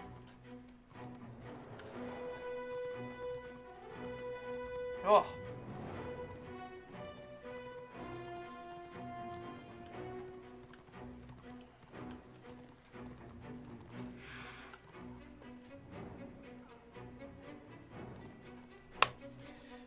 that's really nice. Yeah, we're doing these. These are just better.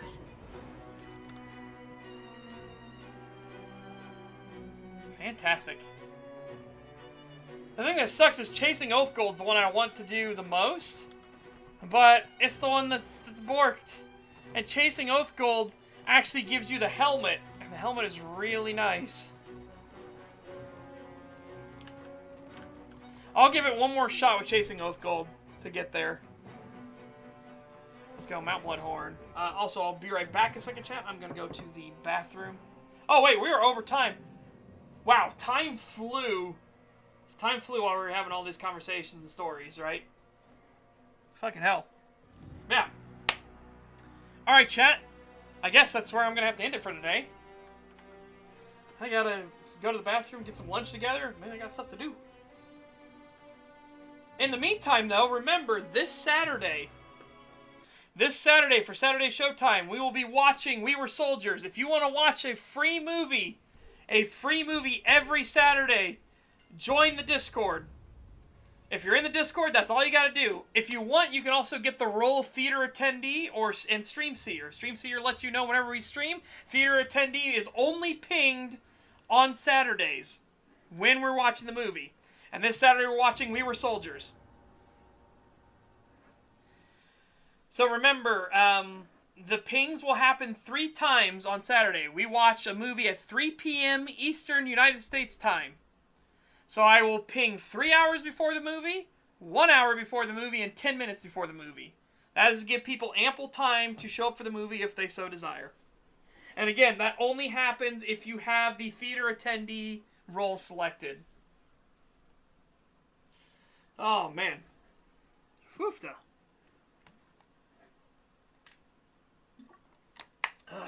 Thirsty. In the meantime, chat, though, hopefully you guys take care.